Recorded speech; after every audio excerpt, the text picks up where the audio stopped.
technology to your game. Our one-of-a-kind total game fitting offers a level of experience and precision that is unmatched. From driver to putter, footwear to golf balls, our TrackMan-powered performance studios, 3D footwear scanner, and Ping's Ballnamic ball fitting kiosk ensure every piece of your gear is tailored to your swing. Trust the experts at the Hagen Oaks Golf Super Shop. Total game fitting starts here. What's up? We're talking to Chad Hoblet, Hoblet Dodge, Chrysler, Jeep, Ram, and Woodland. What's happening, Chad, for the Drive into Fall sales event? Right now, you can save up to $8,250 off MSRP on one of America's favorite and most loved SUVs, the brand new 2025 Jeep Grand Cherokee Limited. It's the perfect combination of space, tech, and power to do whatever you need, from hauling the family around to family vacation. Yeah, everyone I know that's had a Grand Cherokee says they love it. It's true. There's something special about the Jeep Grand Cherokee, and now is the perfect time to check it out and save big with Hoblet. But whatever you're looking for, you can find it at Hoblet. Check out our certified pre-owned supercenter with nearly 200 vehicles available and over 50 under $20,000. Search, select, and save through their whole inventory at HobletDodge.com. Unbeatable prices, unbeatable selection. Nobody beats Hoblet, period. $8,250 total net savings on 2025 Jeep Grand Cherokee Limited after $4,750 factory rebates and $3,500 dealer discounts. Rebates include $2,000 select inventory bonus cash and $500 first responder bonus cash for eligible first responders. 3 of this net savings, simple VIN 352-391. See dealer for details.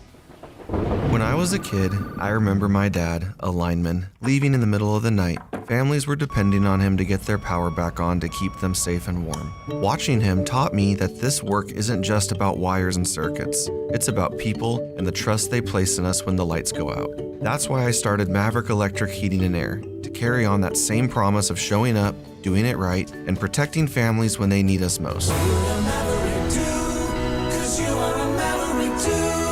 Visit callamaverick.com. KHD1 Sacramento, KYMX HD3 Sacramento. From the Power Business Technology Toshiba Studios. Sactown Sports, 1140. Feeding your passion for local sports in the afternoon. It's the Drive Guys on your radio at 1140 a.m. Streaming audio at SactownSports.com and the Sactown Sports app. You can also watch the show on YouTube at Sactown Sports 1140. Here are the Drive Guys. All right, we're going to go to great lengths to avoid talking about last night. You know we will eventually, but we don't have to start the show by talking about last night.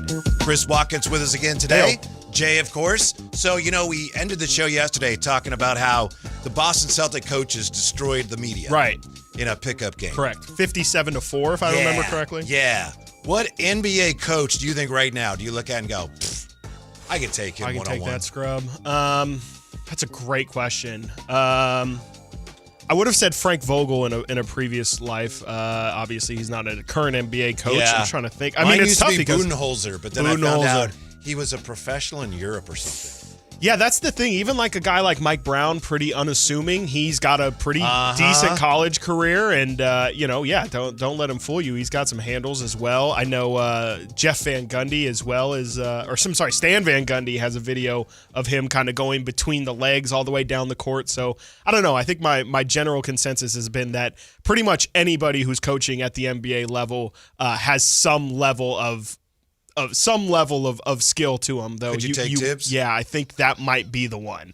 I think if there is one, it might be the Penguin. Although he would destroy you physically. Oh, my gosh. Every trick in the book and some that aren't in any book. You want to talk about being vocal, too? I mean, that guy, he will scream on the defensive end, I'm sure. But everybody else, I feel like you're going to have a really tough time. And the tough thing is, too, there's so many ex-players now that are coaches. Like, obviously JJ Redick and Doug, obviously Ime Udoka, former coach, former Sacramento Kings. Maybe it's our friend Frankie Cardicelli, Mark Daigneault. That might be the one that you go to. It's he's probably the most unassuming looking in terms of like actual hoop skills. Him or Coach Adelman's kid. Yeah, and he's probably played a little bit himself. I'm sure he has. Yeah, taking Billy Donovan to the cup easy. Billy Donovan was a good player, Jay. Taking him to the cup. Wow, that's so specific. That was the first person. That's the first one you saw. Okay. Yeah. No, there's not many that because even like Eric Spoelstra, like I know he played at Portland, University of Portland. So he was on my short list, but hey now. Or as I called my Alan Styles. Right, list. exactly. That's what I was thinking. I was like, there's just not really any that I would particularly single out, I feel like. But Dagnall's probably the answer. It definitely would not be Joe Mazzulla. I want to see Jay against Billy Donovan. I do too. Yeah. No, that sounds like Jordan it would be. Ott? Jordan. Oh, Jordan that's the ain't Suns. play nowhere. That's the Suns coach. Yeah, now, I'd take him to the cup. Yeah, that's probably a safe one too. I know virtually nothing about him, to be honest. So same. No, I just found out he pretty much was a coach, in waiting, like a G League kind of. I'm trying to say, when you're a coach that goes to school. Oh, all right. So he's an intern, coaching intern. Not a grad assistant, but something like that. Those, I can't remember what you call them. So he probably was doing video stuff and analytics and just rose through the rank. I mean, that is how Eric Spoelstra got his gig. I know Mark Dagnall kind of has a similar story where he was like the OKC G League coach for a good handful of years and just kind of worked his way up. It's definitely one way of doing it for sure. It's definitely the hardest way of doing it. Okay, we've put it off as long as we can, Chris. I don't know. I was enjoying Jay and Billy Donovan. Maybe we can explore that a little bit more. An eventful day for the Kings, ending with something of a thud last night. But hey, it's just a preseason, right? Yeah, you could say that. You could definitely say that. And if you wanna, look at the sunny side of things, it wasn't the starters that really were the problem. Where maybe they were the problem the other night. It was the second unit, but I think the bigger problem is that game got completely out of control, and it yet again kind of felt like a game where it was hard to grab things from to grab takes from, really, because it was just so lopsided, and it felt like for a while they were just kind of chasing their tail. I know you take the coin that is last night's Kings game, and the Kings side is a little, could use some polish. But if you turn it over, you look at the other side, and this is what Sam Amick did today when he was on with Carmichael Dave. Yeah. By the way, Scott Perry on with them tomorrow. Wow. But Sam Amick said, the Clippers might be really good. Looked really, really good last night. I mean, everybody, their bench, their second unit is really the thing that ended up killing the Kings. That second unit, I was thinking, it wouldn't be anywhere near a top quality, but that's a starting caliber unit in the NBA. Like Nick Batum, Chris Paul, Chris Dunn, John Collins, and Brook Lopez. All five of those guys realistically could start for a lot of teams in the NBA. It makes sense that it happened that way. And, I think Sam also pointed out that James Harden pointed to him. They didn't have Bogey last night. They didn't have Bradley Beal last night. And so that's a very veteran, very deep team that is going to be a problem in the West. And I think Sam also mentioned, they're not distracted at all by the off-court stuff going on with Kawhi. That is the type of thing that can almost bring a team together if you play it right. Absolutely. Everyone's out to get us. They made a great play last night. The play where Harden kind of three-quarter court throws it ahead to Derrick Jones Jr., who catches the pass in the air, and before he comes down, lays it back up and in. No, I mean, it's a ton of veterans who know how to play, just kind of play basketball. And I mean, you got two great distributors, James Harden, you got Chris Paul coming off the bench.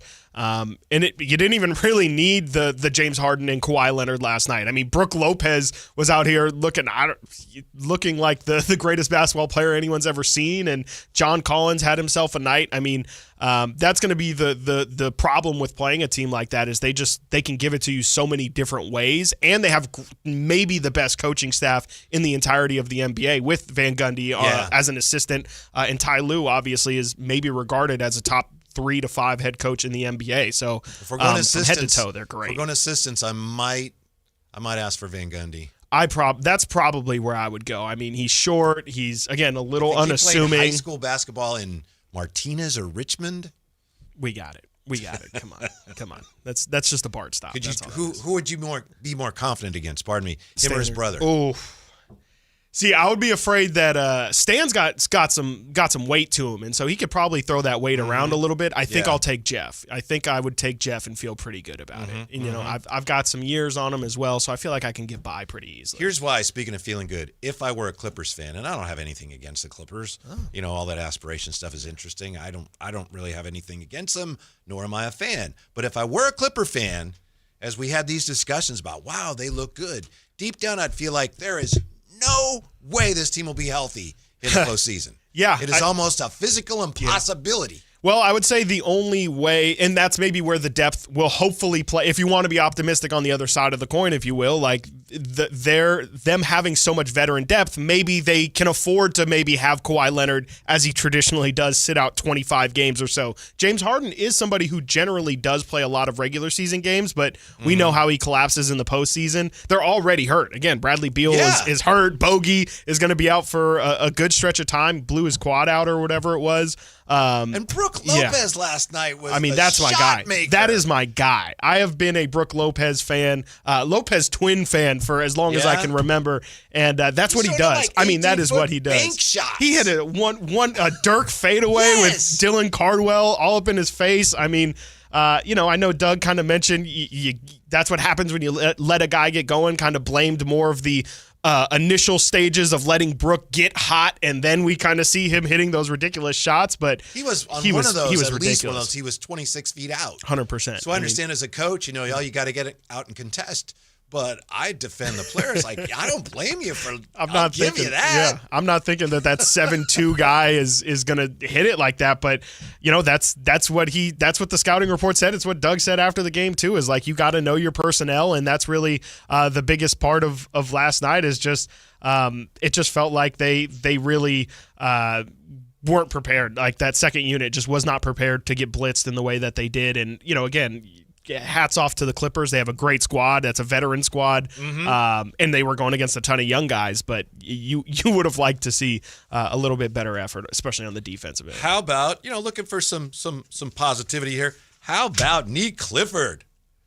How about him? He's a player. That was my thought yesterday. That's definitely the big takeaway was, sometimes you don't need to see months and months of game film sometimes. Sometimes it is just the way that people carry themselves around the floor. Sometimes it's just the way that people are able to finish moves. Like yesterday, the one thing that was just absolutely, I put the stamp down after was when he hit that and one. I'm not sure when it was. It was either fourth quarter or late third.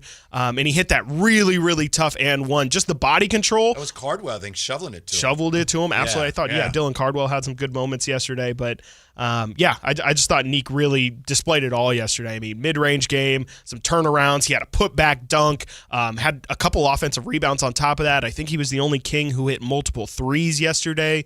So I think it was just a all thumbs up. And absolutely, big takeaway coming from the game is just like, that guy is an NBA player. I don't know where he's going to fit in the pantheon of everything, but I know that guy is absolutely 100% a rotational NBA player. Chris Watkins back with us today. We'll get back to the Kings in just a split second here, but we were talking about the Clippers and injuries, and it reminded me of something I saw in regards to the 49ers. I don't know if you guys saw this. Jay, did you see this? There's somebody in the Bay Area, and the story I saw didn't say where they live, but they have Halloween decorations, 49er related, in the front of their house. You saw that? I did see this. Where they got the blue tent, and they got a line of skeletons, each one representing an injured 49er player, and they're lining up to go inside the tent. Incredible. Like, just absolutely incredible. It's really, really good stuff. Yeah, the skeletons, the blue tent, and all one of of them it. is Jake Moody, and he's leaving for Chicago. I did not see that. Yeah, I did not see that. Fred is the one that's in the blue tent sitting on the table. It's pretty creative. That's a good one. I mean, it's just incredible how many people they have out. It is spooky. It's very, very spooky. And shout out that person. I don't know who it is, but they did a really, really good job. I can't imagine how many people are just driving in front of their yard, taking videos and taking photos, because it's very well done. Draper will probably make it a priority. Do we think? I mean, it had to have been a Niner fan, I guess, but there is an element of it where you could question, like, is it just somebody who's out here, just trying to make fun of the Niners? Or were you like, nah, that's going too far? Oh, well. Like, if your neighbor had it. You have to laugh to stop from crying, right? When it comes to it. So, I mean, it's perfectly fine because it's real. It'd be different if it wasn't. All those guys are hurt. So, I laughed at it. What do you guys think of those? Have you seen the giant skeletons at Home Depot? I mean, they're like at least 10 feet tall. I feel like I've seen them around. I haven't seen them specifically this year, but it is, and they're a pretty penny as well. And that's always the thing I think is, like, I mean, first off, that's just a logistical nightmare. I don't know how you're getting that in the car. Right. I don't know, like, you're just going to have a 10-foot skeleton hulking over your house for day and night. And then, where do you store that thing, for the other 11 months of the year? Again, more power to you if you get it. Somebody's got to buy that thing. Somebody's got to get it out of the warehouse. But it's never, ever, ever going to be me. You could do inflatables, but when you start talking about the more solid pieces. Yeah, it's something about it I don't quite get. Sorry, Like, it's a tough interesting, one. but I would never want one. But Yeah, if I you don't have think one, so. good for you. Yeah, absolutely. Good for you. Bring the Halloween. Halloween is usually one that just gets skipped right over. You know, everybody loves Thanksgiving. Who doesn't love food? Christmas, obviously, who doesn't love gifts? Feels like Halloween sometimes. You know, nobody. It's kind of the opening You just act. skip by it. You know, you'll decorate for fall in general, but. You know, Halloween, it's just a short little moment. So, and then you got to take it down and still be fall after. So I understand. You're why right. Maybe It's in concert. Christmas. That's right. With Thanksgiving. That's right. Halloween will also appear. Yeah, they're an opener. You know, for the people, if you get there really couple early. songs, yeah, really early, and it's just the acoustic. It's not, you know, they're really not plugged into anything, and it's one of those where it's not even like the entire tour. It's just like 2 or 3 of the stops on the tour. Yeah, and I've personally, you know, my birthday is like 5 days before Halloween, so I've never been a Halloween fan. It's just always, you know, it's like why it's really not that. It's really not that. I used to have an argument with a friend of mine. He used to say the holidays season starts with Halloween. It's like I don't think so. Just doesn't. It's the first, it really it's just the doesn't. First holiday in the holidays. Yeah. No, the first day of holiday is when you swipe your card for Christmas. That is the first day of the holiday season for me. Really? Yeah. Not the day after it's Thanksgiving, coming right? quickly, let me tell you. You know, sometimes it's before Thanksgiving. How many wins will the Kings have come Christmas Day? Come Christmas Day? That's a great question. It feels like if we're near 15 to 20, we should be happy. I don't know how many games that'll be into the season, but it feels That'd like be pretty good, I think. Yeah, I would think so. That'd be pretty good. What did you think of the way Doug handled the 4 spot last night? You know, they started Saric, who did some nice things. And then Isaac Jones did some nice things. It was interesting after the game. I wasn't there last night. Were you there last night? I was not there. Jay was. I know Jay was there. Were you in the interview room afterwards? No. Okay. I know you were hanging out with Doug. But he was asked about the way the guys played before, and he said, look, fans always want to look at how a guy did offensively. And he said, that's not really what I'm looking at. So. Yeah, I was wondering if that was. And he said, Saric, he said, he has to be a better team defender.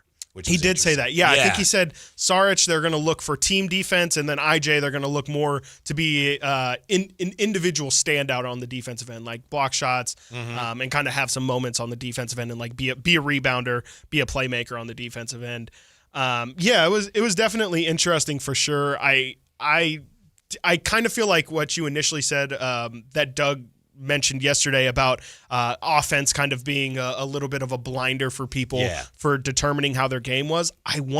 To me, that felt more tilted for Isaac Jones. I'm not going to say he's saying like, you know, people are going to say Isaac Jones had a good game. I don't think he had a good game, but I think it's just as simple as Isaac had that corner 3.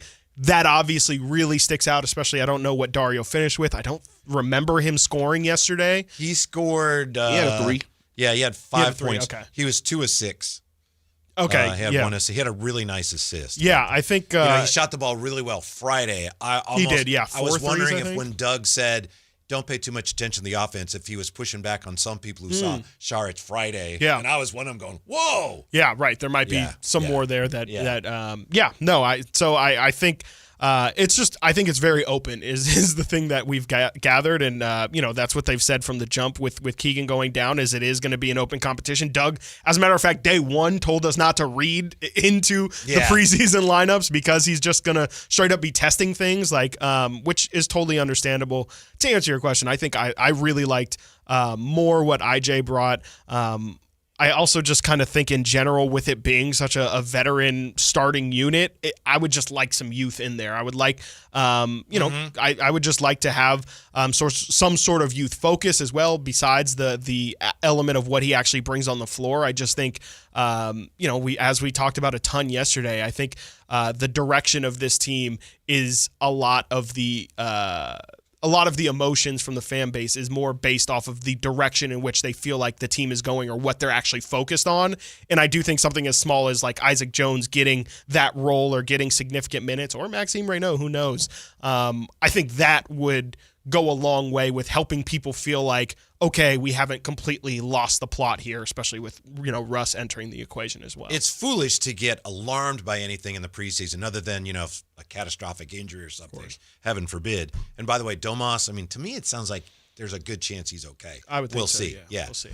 That said, the offense, we know this team defensively, they got some issues and they're working on them. So if they're going to have any success, they have to make up for the defensive deficiencies at the offensive end. And right now, to me, the offensive end, it's mildly concerning, and there's just no energy in the ball in the half court. Yeah, to me, the defense wasn't the problem yesterday. Like, to me, the defense was a result of the offense. The fact that they just couldn't make any shots. And it's really, coaches have always talked about in the past, it's tough to defend when you can't set up your defense on the other end, when they're not taking the ball from under the basket every single time. And so, I feel like, it's been a constant communication with,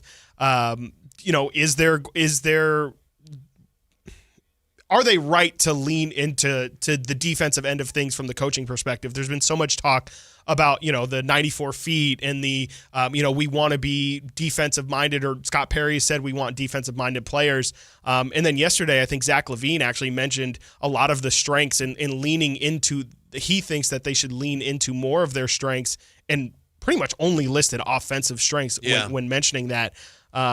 It's really interesting to me, and I wonder if maybe some of that is going on, that the coaching staff is just, and front office, just preaching defense, and the players who are actually on the floor might be saying, like, that's all fine and dandy, but you can go down the list of all of the offensive strengths we have. Why are we not more focused on accentuating those elements of our game? I know Doug Christie knows this. He knows this way better than I would ever know it. But, for all the talk of picking up 94 feet. Mm-hmm. I get that. You want to instill that mentality and install that way of thinking and that culture.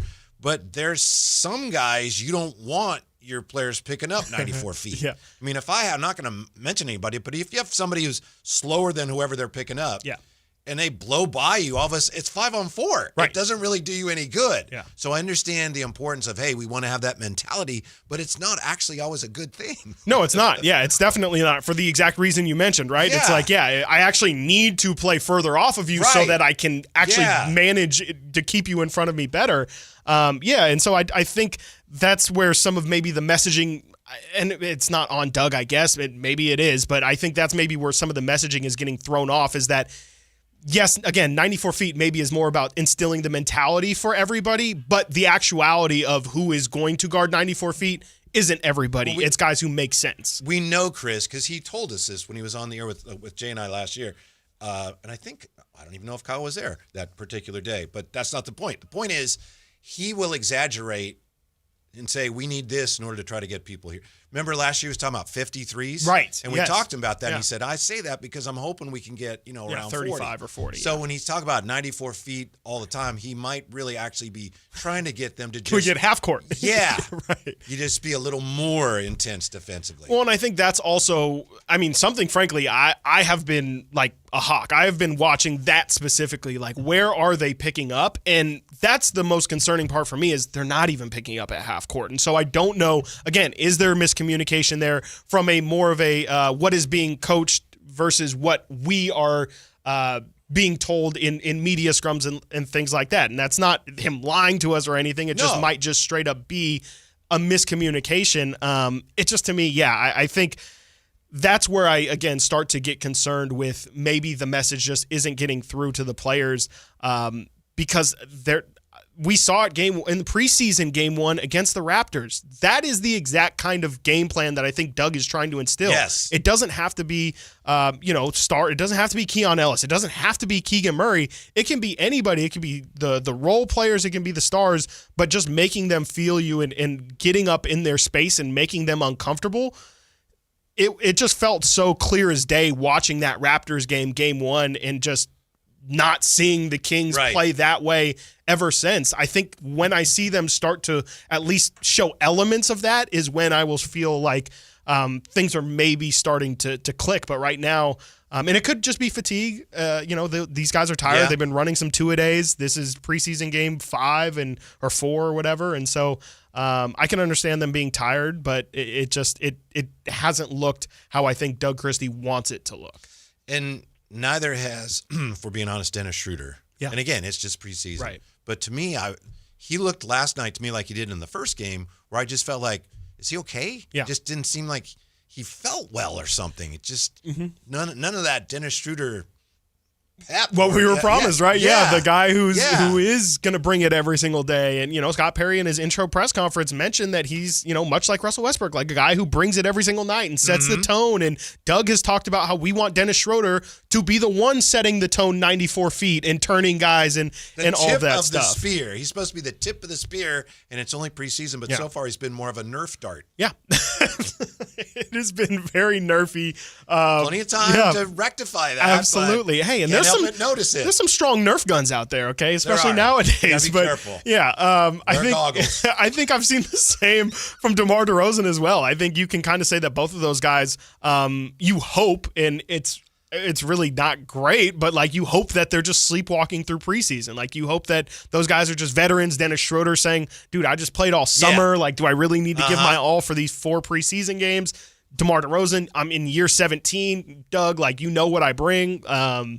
So I wonder how much of it could be that, and I'm giving them the benefit of the doubt, but it's 100% concerning. And again, it's kind of just like the games not being close. I kind of feel the same way, where it's just disheartening, because I would like to be able to give it these games and their performances a fair evaluation, but I just feel like I can't, because I just don't think that this is their 100%. And I don't really know what to do with that. I would love it if they would give their 100%, but for the reasons I just listed, like I understand why in the preseason it's really hard to really get on these guys to give it their 100% or give it 80% even, because it just doesn't matter. Yeah, Dennis Schroeder is obviously capable of playing much better than he's played so far. 100%. I expect that he will. If by chance he doesn't, for whatever reason, it's possible Russell Westbrook will not be coming here to be a backup point guard. 100%. I mean, that's what I think, and that's exactly what he's here for. We talked about it a bit yesterday, but Russell Westbrook, it doesn't matter what the pay scale is. It doesn't matter if Schroeder's getting, can't even remember what his money was, and Russ is on the minimum. That is not going to matter to Russell Westbrook. It's not going to matter, I don't think, to Doug Christie either. Right. He's going to play the guy that he feels like gives them the best chance to win, and I think that's definitely one of the greatest things from a coaching perspective about Russell Westbrook is he makes it really, really, really tough to take him off the floor unless he starts to make those boneheaded mistakes. He's just a guy that I think coaches love because he has all the right energy. His heart, I think, is in the right place most of the time. It's just sometimes, obviously, it doesn't go well. But I just think he's the stereotypical, coaches always say it, make it tough for me to take you off the floor.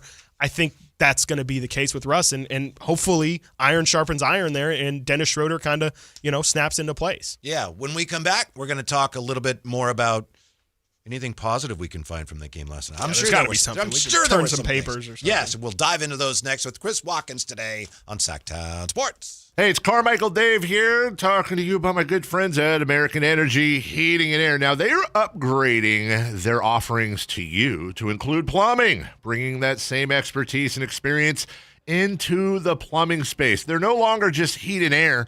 They're now your American Energy Home Pros. And you've heard me talk about them for years as your second opinion partner. Now you can still get a second opinion on any HVAC service or replacement, but now you can also get a second opinion on any of your plumbing services. And when you really think about it, how do we know how much it's supposed to cost? At the very least, you'll know you're in the ballpark, and I can all but guarantee you they'll beat the price. They'll come out for free. They'll give you a second opinion. And all you got to do is give them a call, 916-520-9990. That's 916-520-9990 or AmericanEnergyAir.com. Serving the greater Sacramento area since 1981. American Energy, making the uncomfortable comfortable. Hey, it's Carmichael Dave. I got to tell you, I am so excited to get this decking project started with Trex Decking and Railings. From the first time I stepped foot in the showroom last week, I was so impressed. So many color options, heat-resistant composite deck. What does that mean? That means I don't have to do any maintenance on it whatsoever. They even have a deck designer, so you can go online and see what your dream deck will look like on your house. Just visit Trex, that's Trex.com to get it started. Tell them Carmichael Dave sent you. Just announced, Stockton Honda has been named #1 of California's best car dealers in 2025 by USA Today and Statista. This prestigious award is based on thousands of customer reviews and recommendations, ranking dealerships for service, value, and satisfaction. Out of hundreds evaluated, Stockton Honda is proud to be #1, recognized for all-around excellence and commitment to our customers. Visit Stockton Honda, where reputation meets the road. Anytime, anywhere, it's all here. StocktonHonda.com. A men's health moment with Revive Men's Health. Low testosterone can impact your energy, muscle tone, focus, and mood. A free testosterone check and personalized treatment plan from Revive Men's Health can help you feel like yourself again. Learn more at ReviveMen'sHealth.com. Hello, Sacramento. I'm Emran Pilati, owner of True Sports Cards and Collectible Store here in Rockland, California, and the host of the True Sports Cards Show that airs right here on Sactown Sports 1140 every Saturday from 10 to 11 a.m., where we discuss the latest trends, hottest products, and deliver exclusive interviews with other industry leaders. And don't forget to visit our shop, True Sports Cards, at 6661 Stanford Ranch Road in Rockland and see what we have for all your sports card and memorabilia needs. Sacramento.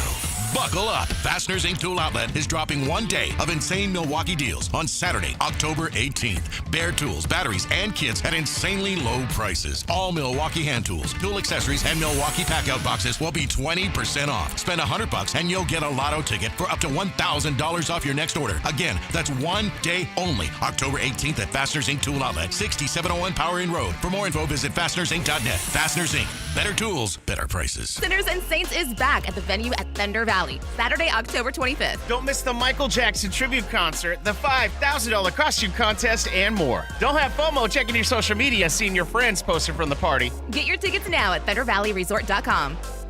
If you're not looking for a brand new car, at Elk Grove Honda, we've acquired some of the best pre-owned cars we can find. We've kept only the best of our trades, and our buyer has found some of the finest pre-owned Hondas available in Northern California. You can see for yourself at elkgrovehonda.com. Whether you purchase a brand new Honda or a like-new pre-owned Honda, your car buying experience will be the same. We have the right Honda at the right price. You'll find us in the Elk Grove Auto Mall, Highway 99 and Elk Grove Boulevard. I gotta get an Elk Grove Honda.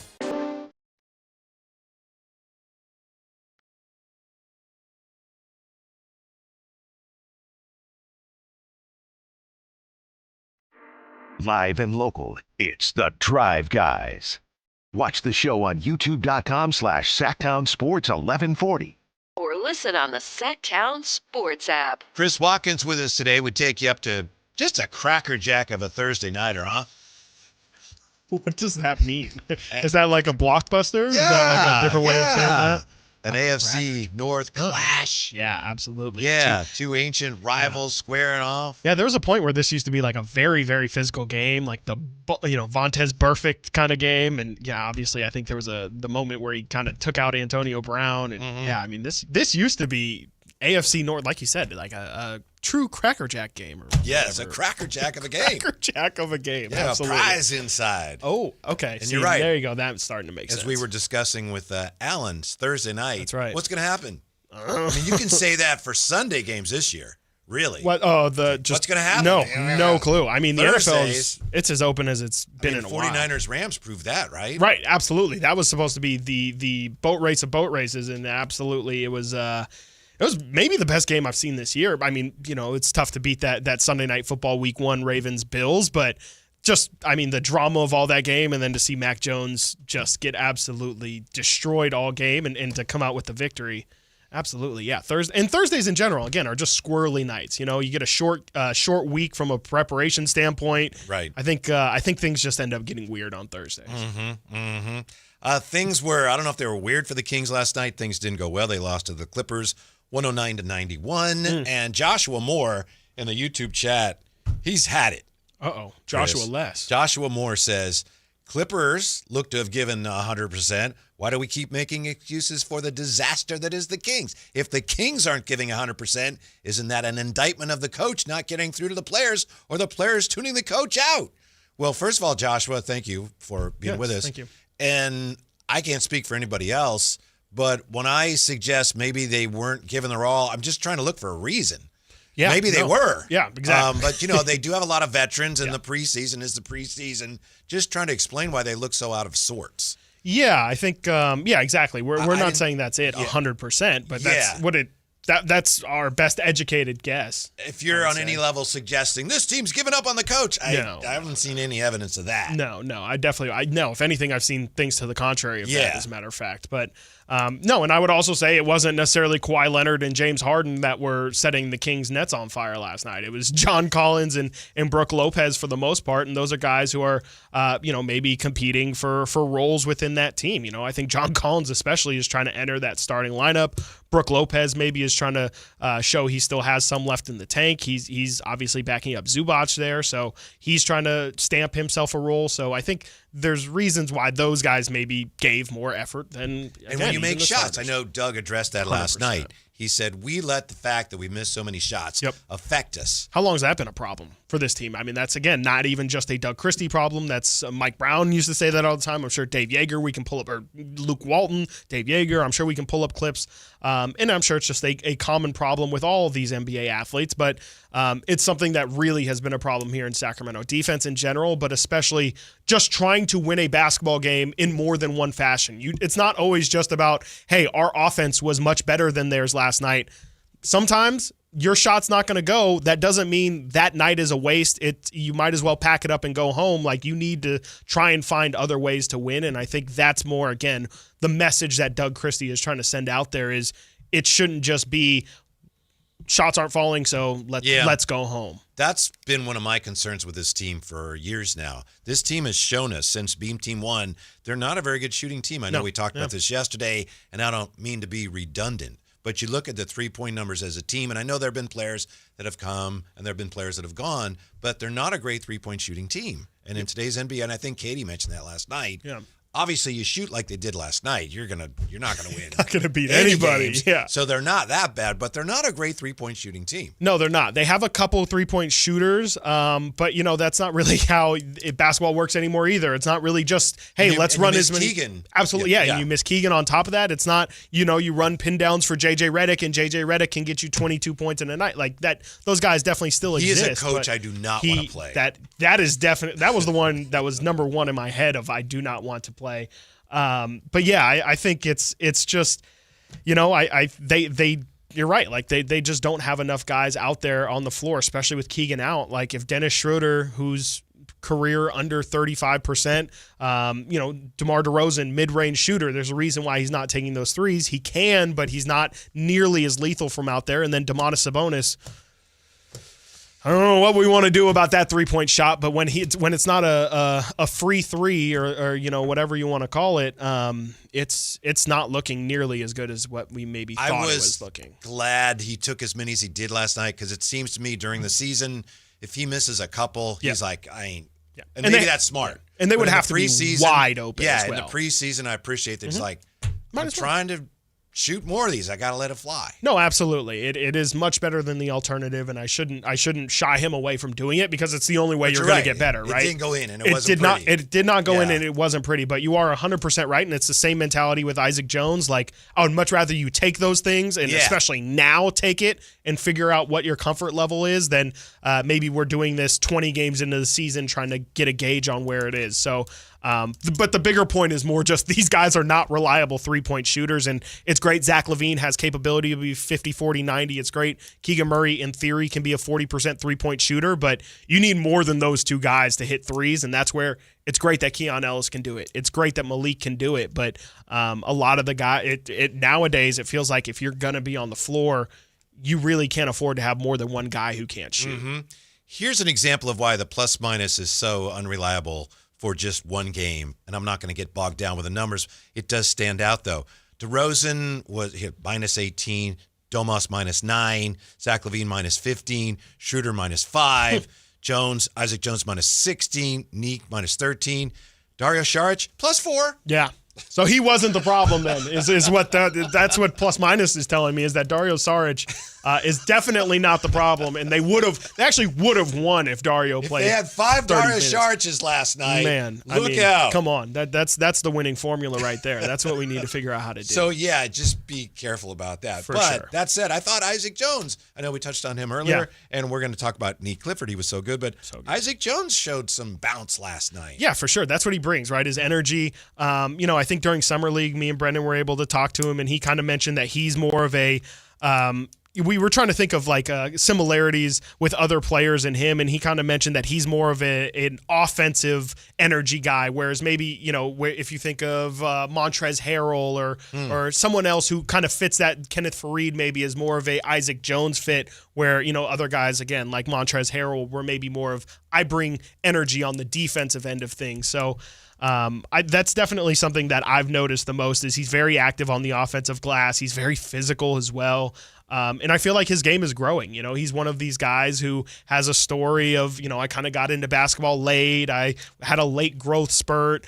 And so I think he's still kind of trying to figure out how his body can play in the NBA. And you can kind of see where he's still feeling things out, but that's also a lot of room for potential improvement. So I agree. I was really, and just in general, have been really impressed with Isaac Jones's development his entire time here in Sacramento. I think it's really tricky to try to project how a player is going to do in the NBA, a big that is, when he does well in the G League. Because if you're a big and you're any good at all, there's a really good chance you're already in the NBA. Right. So if you're a better big and you're in the G League, you're not facing great competition. Yeah.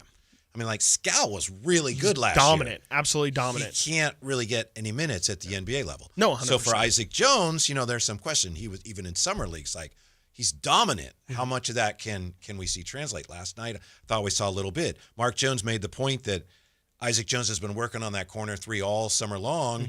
And I know, Jay, when you and I and Drapes were in Stockton in March, he was working on it then, too. So he's been working on it for a long time. Yeah, I think it's something that they've definitely addressed is something that he needs to add to his game if he wants to play kind of in the modern NBA and have a pretty decent career.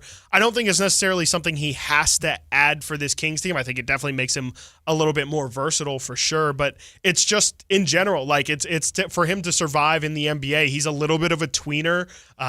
You know, he probably, again, Brendan this summer talked to the Stanford head coach who coached him at Washington State. He mentioned it's funny because Maxime Reynaud, in his opinion, is more of a 4 in a 5's body, where Isaac Jones is more of a 5 in a 4's body.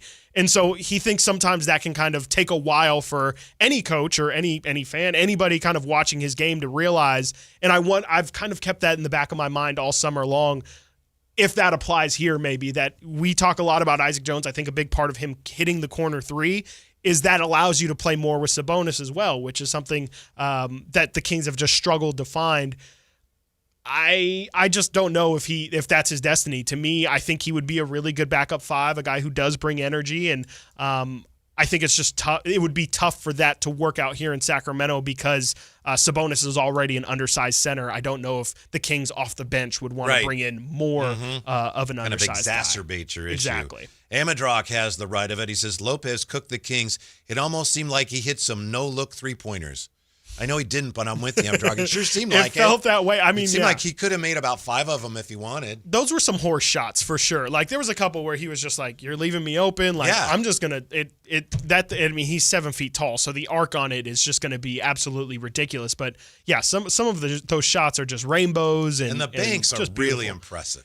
The bank was incredible. Yeah. I think that was the kind of, again, Dylan Cardwell, hand in his face, and he's kind of leaning and just holding his posture for a second. And it was a little bit of, you going to let me shoot this? You going to let me shoot this? I guess you're going to let me shoot this. And then, to hit it off the bank. I mean, that is true skill. I can go all day. Both of the bank shots were super smooth. Yeah. Like, I was sitting right there and I'm watching it, and I'm just like, man, how he has transitioned his game is completely different. Yeah. Compared to when he came into the league. Yeah. When I was in the 7th grade, I went to a basketball camp. They had a bunch of UCLA guys there. Hey, Aussie. It was like Pete Turgovich and Larry Farmer, and they're way back. But UCLA used to be famous for that. So in my camp, they taught us when you shoot a bank shot, the key is you shoot it with the same arc, even though you're going to hit it off the glass and not just go right to the basket. That makes sense, you shoot it with the same arc off of the backboard as you would. And it's like, and that's definitely what he did last night. Just soft and high and boop. Yeah, I guess that makes sense, too, because you don't want to dart it off the backboard. Your instinct is to kind of you're fling it up aiming at there. a target. Yeah. And it's a flat target as well. And so you think you can just kind of literally bank it in. And, and I mean, that must be exactly what Brook Lopez was taught, because that's the only way that you could hit those shots. I mean, he's hitting right in the corner of the box of where you need to hit. And it was, I mean, picture perfect. One number that stands out in the box score is one Kings fans aren't happy about, and it has to do with how many minutes somebody played, and we'll look at that when we come back. Sactown Sports, don't go away. For the latest from Kings training camp. Tune in to Sactown Sports 1140. This Sactown Sports 49ers report is brought to you by Kia of Vacaville, located beside the Vacaville outlets. The 49ers lose in Tampa Bay on Sunday 30-19, but far worse for San Francisco. They lose their all-pro linebacker Fred Warner for the season with a devastating broken and dislocated right ankle. San Francisco comes home to take on Atlanta for Sunday Night Football. You can catch all the action beginning at 4 o'clock right here on Sactown Sports 1140. Football season is here at Kia of Vacaville. You can score big in a new 2025 Kia Niro LX with up to 53 MPG combined at Kia of Vacaville. Perfect for road trips, tailgates, and cruising to Levi Stadium in style and comfort. But don't wait. Inventory is limited at Kia of Vacaville, and these deals won't last long. Visit KiaVacaville.com or stop by right next to the Vacaville outlets for friendly service, easy shopping, and unbeatable value. All in one stop. Kia of Vacaville, where the adventure begins.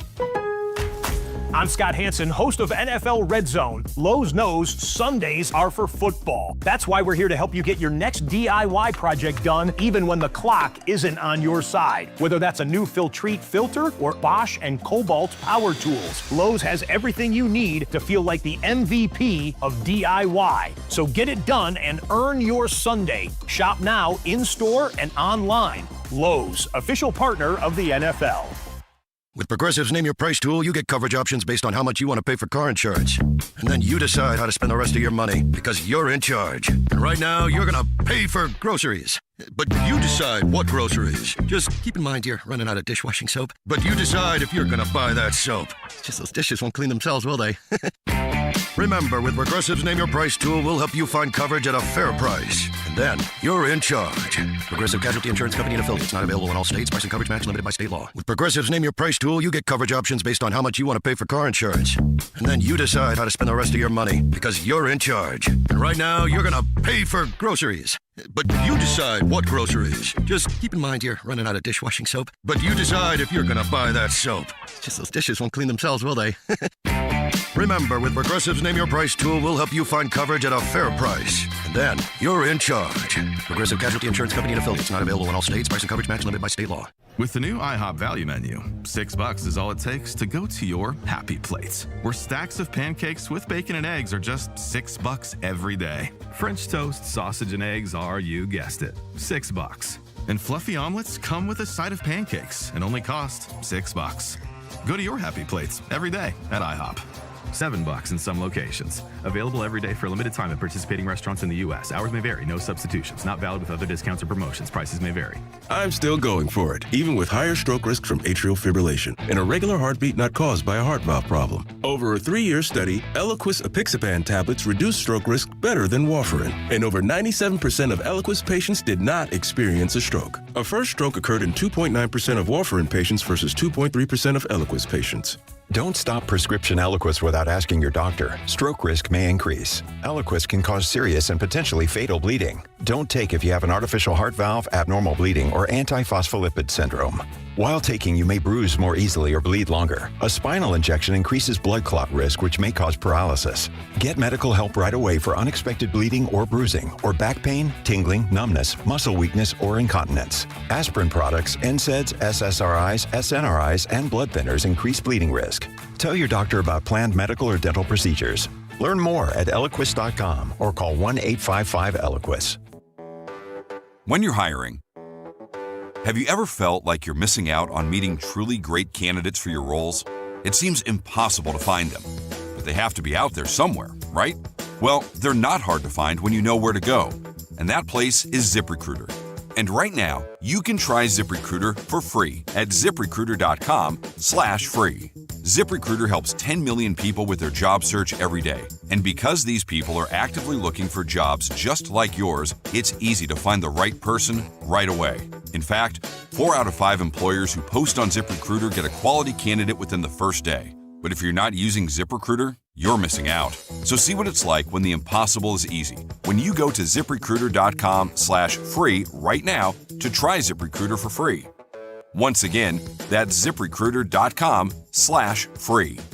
ZipRecruiter.com/free. Never miss out on great candidates with ZipRecruiter. The deals are on now at the model year-end sales event at Folsom Lake Honda, your one-stop Honda shop. Looking to own or lease? Save on year-end models and drive a brand new Accord or Civic. Visit us today at FolsomLakeHonda.com, your one-stop Honda shop. As a family-owned and operated dealership since 2009, customer service is our #1 priority. Our customers love doing business with us, and you will too. Go to FolsomLakeHonda.com. Your one-stop Honda shop. Listen to the 49ers Red Zone Report daily, brought to you by Mountain Mike's Pizza, the official pizza of the 49ers. Mountain Mike's Pizza, pizza the way it ought to be.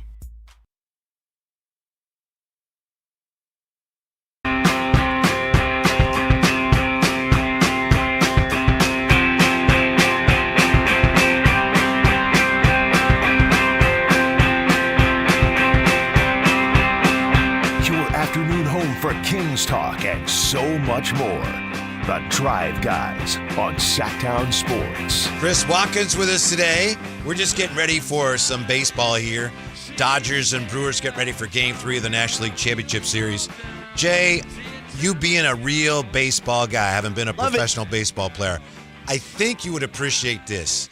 As you know, I've told you, my grandson Kenji, I'd love for him to be Mr. Baseball, Mr. Sports, but you have to respect parents' wishes. There's other things they want them to be involved with and interested in, and that's great. So, I choose my spots. Must be doing something right because my wife told me she was over there a couple days ago, and she's singing songs for Kenji. And she's like, do you want to hear Wheels on the Bus? Nah. Do you want to hear Old MacDonald? Nah. Nope. Do you want to hear 3 by Mice? No. Nope. And my daughter says, do you want to hear Take Me Out to the Ball Game? And he's like, yes. Yep. Attaboy. Barking up the right tree. But that song says, root, root, root for the home team. Yep. That's not doing you any good in this postseason in these league championship series. No, it's not, man. The Blue Jays jumped on the Mariners yesterday. Yeah. About time. Mm-hmm. I don't know what in the hell's going on with the Brewers. Shohei's hitting $195, and you can't even beat the Dodgers? They got that good starting pitching all of a sudden. Man. All of a sudden, too. All of a, they bought 7 starters, and now they're finally showing up at the end of the season when you need them. During the regular season, there was periods in which the Dodgers looked like they are looking bad for this 2-week stretch. But checked out. They get in October, and it's like, boop, switch flipped. There you go.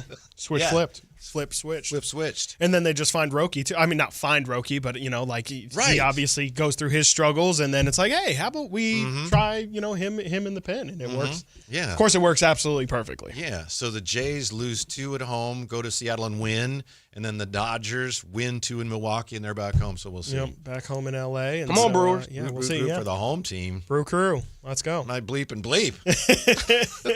It's if you want to maybe spin it on a positive, it's an opportunity for Dodger fans to witness in front of their faces their team collapse yet again. Maybe. So there's always that as a potential positive. But more than likely I don't want to agree with Alan, but it does feel like we know what we're getting into here. Right. Flip switched, as we say. Yeah, flip because switch, it is. 100%. Everything is backwards so far. Not over yet. Is Alan talking about it's over? Oh, he's ready to ship the trophy to LA already. He's a real Giants fan, or claims to be. So, it's a defense mechanism. He's preparing himself for the Dodgers winning again. Okay. Yeah. I know it's tough for you. It's, I think, in some ways even tougher for real Giants fans. Right now, we have a 3 out of 4 chance. Yeah. 3 out of 4 opportunity. You got 3 teams against 1. Mm-hmm. Take your odds. Mm-hmm. Take your odds. I understand the Brewers haven't showed up, but they will tonight. They better. Tonight. You don't want to get swept. I'll tell you that. Yeah. These games, I think they started 3. Yeah, this one starts at 3. So I don't know how much of a factor the shadows will be, but a lot of times you get these postseason games in the West Coast where the guys are in the shade. Yeah, and the pictures games of the normally don't sun, start at that. Yeah, and you get 2-1 thrillers in 11 innings because Right. guys can't see. Right. The pitchers are the best pitchers in the game, and it's hard to see what they're throwing. Well, if it is a 2-1 game, wouldn't you say that maybe bodes better for the Brewers? I mean, that would Maybe at least kinda imply evens things that up, maybe. the Dodgers aren't Maybe, hitting maybe, as well maybe. that night. But Mm-hmm. yeah, I mean they've got to get it going. There's no better time than the present, and if they don't get it done today, I mean that's at that point They don't we get all done have today, to get their to flip Allen's is side. switched. At that point, I think we're all on Allen's style side, Yes. and then that's when we're really in trouble Yeah. with that one. Yeah. Jay, you were just talking about the shots that Brooke Lopez made last night, and I just replaying in my mind the way you described them. Shots. You must have been sitting right there. I was blessed to sit literally right behind, across from the Clippers bench. And so second row, and a couple of times you could see it, especially on the first quarter where he was bombing. He hit 4 or 5 threes on that side. It's like, damn, man, somebody and even people were putting a hand in his face. It just looked good. His shot looks nice, soft touch. It looks super soft. Yeah. Like he has totally reinvented himself. Mm-hmm. Truly. Jay, you were on the bench side of the court? I was on or across from them. Across from the Clipper bench side. I was going to say they were going crazy yesterday on the bench. That's Bradley the one Beal thing too was under the they were having hoop. Fun. They were having a lot of fun Man, on that Clipper they got side. they got a delay of game warning once. Yeah, they did. Yeah, they were extra. Yeah. Brooke would have made that shot over that giant skeleton. Oh yeah, the 10-footer for sure. Easy. I think that's how they practice. Easy. That might be like that actually is probably the people who end up buying those skeletons. I can't think of any better use for it. You might as well use it as a shot dummy. Might as well shoot over the skeleton. Yeah. Especially if you're going against Wemby that week. It's no better scout. Yeah, that's really a good idea. I've heard of coaches like having players shoot over them when they have broomsticks and stuff. I don't know what that's. Yeah, there's some more official gear now. Like, I don't know if y'all have, there's like you can wear like a headband that has like a hand that is just permanently in front of your face to simulate obviously somebody shooting and just having a hand in front. Yeah, so it's literally a headband that has just like I don't even know what the material. It'll be like a wire 5-fingered hand, and it's just sits. So it's not an image of a hand. It is like a three-dimensional. Exactly, a 3-dimensional cutout. I guess I don't know if it's 3-dimensional, but it just sits right in front of your face. I'd never heard of that. Never seen that. I mean, they are crazy with the basketball innovations these days. I know they have like gloves that are super slick, so to practice your handle. And then just in general, they have much better than just broomsticks now. That was the old days. To block. It's more of like football pads that are now meant more for basketball. Dick Motta used to have something called the chair drill. Yeah. What is that? That's when you put chairs out and you shoot over the chairs. Chair, yeah. And I remember they won a game once, and Dick Motta after the game was saying, we did the chair drill today. And then afterwards I went in the locker room and I was asking Danny Ainge about it. And I said, Coach says you used the chair drill. And he's like rolling his eyes. Like, oh, yeah, it was the chair drill. Yeah. That's why we won. Yeah, we shot over some fold-up chairs that are, 3 feet tall and we're 6'3". It's like we didn't even know that they were really there. That was it. That was a glorified cone. Yeah. What are we talking about? There's never really been like a drill, like a Mikan drill or something like that I've really felt like, all right, like this is a like I feel like my basketball skills are improving. Right. I've never really felt like, it's definitely one of those sports where it's like you have to like playing. There's no substitute for just playing the 5-on-5 basketball. So Jay, you were across from Mr. Ronadive and Mr. Perry then? Is that? No. You were on the same side. I was on the same side. Okay, so the Clippers bench, with the player side, right? Scott Moak, Kyle Draper, which was Mark Jones. I was across from the Clippers side on the fan side. Yeah. So we were parallel to like Ty Lue, about Ty Lue, somewhere around there. Nice seats. Just trying to be like you, brother. Shoulders, The coolest thing, I haven't sat anywhere near there in a long time, but the coolest thing about sitting there to me is that you can hear the players talking to the officials and all that. And you can talk to them. Yeah. If so inclined. Like man, I talk to the officials and everything. I don't give a damn. Terrible call. Terrible ass call 81. And they look at, and it's like social network. I'm a true believer with social network. People get to see, like celebrities, influencers, whoever the hell people of interest, they see what people say. Now social network has allowed you. Now, you might be Nicki Minaj, let's just say, or Taylor Swift. You're not going through all 10,000 comments, but believe me, you're at least going through a few of them. Mm-hmm. So you're going to see what people say about you. It's inevitable. We're just human beings. So I have no quarrels of telling an official, you're trash. You're terrible. To be fair, that's probably like the softest that they. Yeah. Oh yeah, people. That's thank you. Yeah, exactly. and they talk back to you too. You know? Of course, yeah. Exactly. I mean, It's a literally, two-way street. I've seen officials tell people in the stands, certain things, and yeah, man, look, they're human beings too. They make mistakes. Mm-hmm. That was a terrible ass call, number 81. Do better. When we come back, we'll tell you why there's hordes of opposing scouts coming to Kings games these days. And we'll also try to figure out why Keon didn't play very much last night. That and more with Chris Watkins. Don't go away. It's next. The San Francisco 49ers play on Sactown Sports 1140. Touchdown 49ers! Every game on your #1 sports station. Don't miss the action on your local sports leader. Sactown Sports 1140. This is the story of the one. As a safety manager at a manufacturing plant, he does everything he can to keep his coworkers safe. From finding ways to reduce risks to keeping safety supplies in stock. And for that, he relies on Grainger. Grainger offers a broad range of quality products and next-day delivery, so he can always play it safe. Call 1-800-GRAINGER, click Grainger.com, or just stop by. Grainger, for the ones who get it done.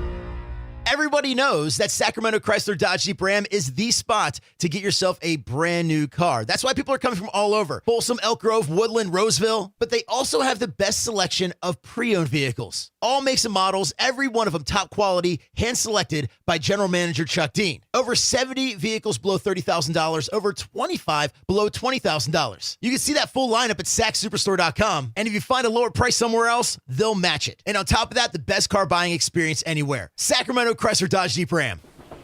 When I was a kid, I remember my dad, a lineman, leaving in the middle of the night. Families were depending on him to get their power back on to keep them safe and warm. Watching him taught me that this work isn't just about wires and circuits. It's about people and the trust they place in us when the lights go out. That's why I started Maverick Electric Heating and Air, to carry on that same promise of showing up, doing it right, and protecting families when they need us most. Visit callamaverick.com. Capital Casino, Sacramento's #1 poker room with primetime football. It's back. Capital Casino is giving away $500 per game in high-hand bonuses for every Sunday, Monday, and Thursday night primetime game, offering the best food, best service, and the best action with the most variety of games in the region and conveniently located at 411 North 16th Street in downtown Sacramento. For more information, log on to capital-casino.com, and please gamble responsibly. 1-800-GAMBLER. Power Business Technology is proud to be a 100% independent, locally owned and managed Toshiba copier dealer. Local ownership cuts out the red tape, allowing ourselves to never be too busy to personally answer the call when our clients need us. Recognized for excellence in service execution, training, and customer service, we're proud to be named a Toshiba ProMasters Elite dealer since 2021. Contact us today for all of your business printing needs at 844-POWER-BZ. That's 844-769-3729, or visit us at powercopiers.com. If you're not looking for a brand new car, at Elk Grove Honda, we've acquired some of the best pre-owned cars we can find. We've kept only the best of our trades, and our buyer has found some of the finest pre-owned Hondas available in Northern California. You can see for yourself at elkgrovehonda.com. Whether you purchase a brand new Honda or a like-new pre-owned Honda, your car buying experience will be the same. We have the right Honda at the right price. You'll find us in the Elk Grove Auto Mall, Highway 99 and Elk Grove Boulevard. I gotta get an Elk Grove Honda. Hey man, gaining weight, dragging throughout the day, losing your drive? It could be your testosterone. The team at Revive Men's Health Sacramento gets men back on track with the energy and drive they've been missing. Meet Tyler, Revive Men's Health Director of Operations, and witness to hundreds of success stories. I've seen guys come in worn out, discouraged, and just not themselves. A few months into treatment, they're standing taller, speaking with more confidence. It's like watching someone come back to life, like a light switch gets turned back on. When a spouse says, "Thank you, I really have my partner back, better than before," that's the moment it all clicks for me, and that's why I do what I do. Since 2011, Revive Men's Health has helped more than 120,000 men regain their energy and drive. Start your story today with an in-clinic visit or a secure video appointment. Call 916-619-3000 now to book your free testosterone test, exam, and consultation. That's 916-619-3000. Or schedule anytime at revivemenshealth.com. KHTK HD1 Sacramento, KYMX HD3 Sacramento. Your flagship station for the Beam Team. From the Power Business Technology Toshiba Studios. This is Sactown Sports 1140.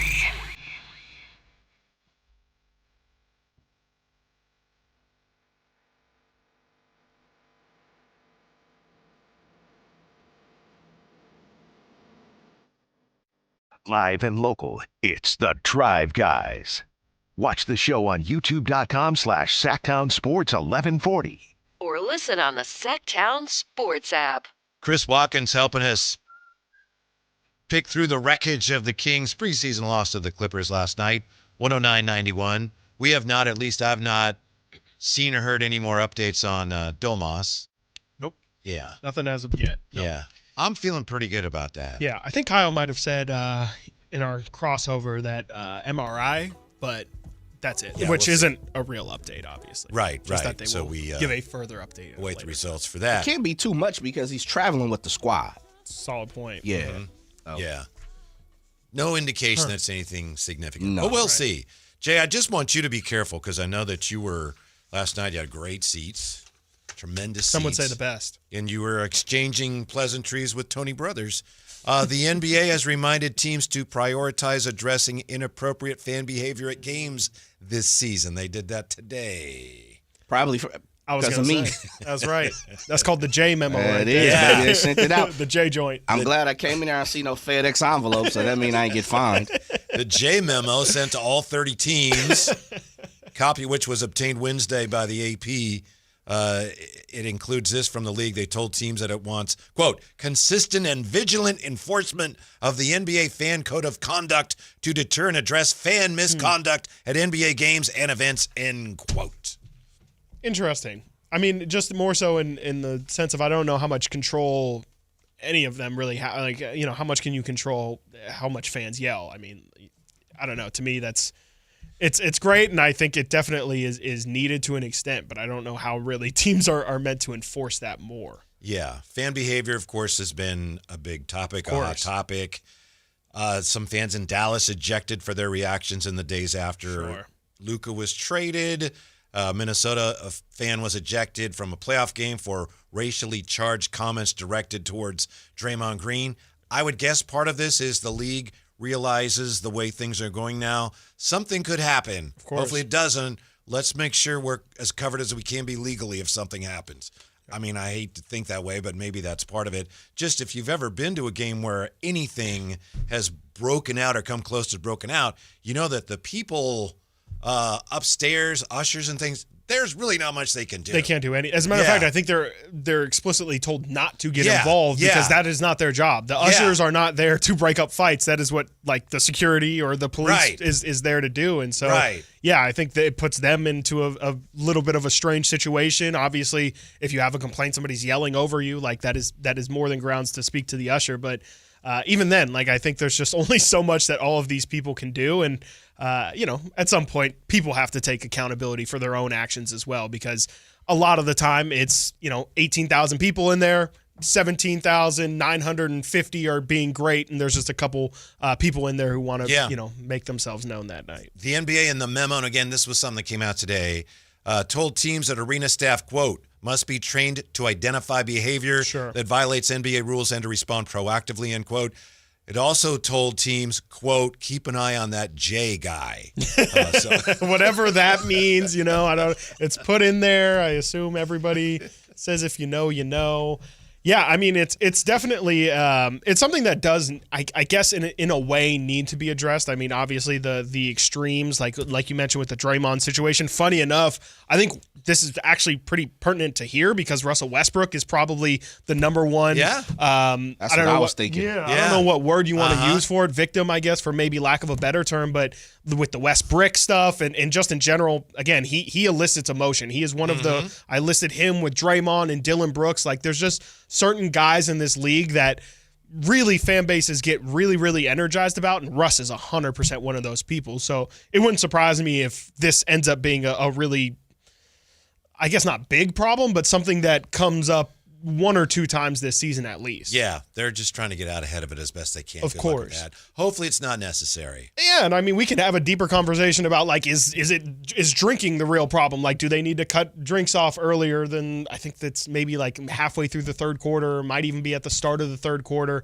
And again, I think like some of this is just people need to take a level of accountability and not go to these games as you know, our intention is just to be belligerent and be crazy. Like, I think it's a really, really tough problem. Obviously, there was the problem with the WNBA with people throwing objects onto the floor, and you know there's just levels to where fans have kind of started to intrude. Obviously, in college football, like there's in college basketball as well. There's the conversation of storming the floor.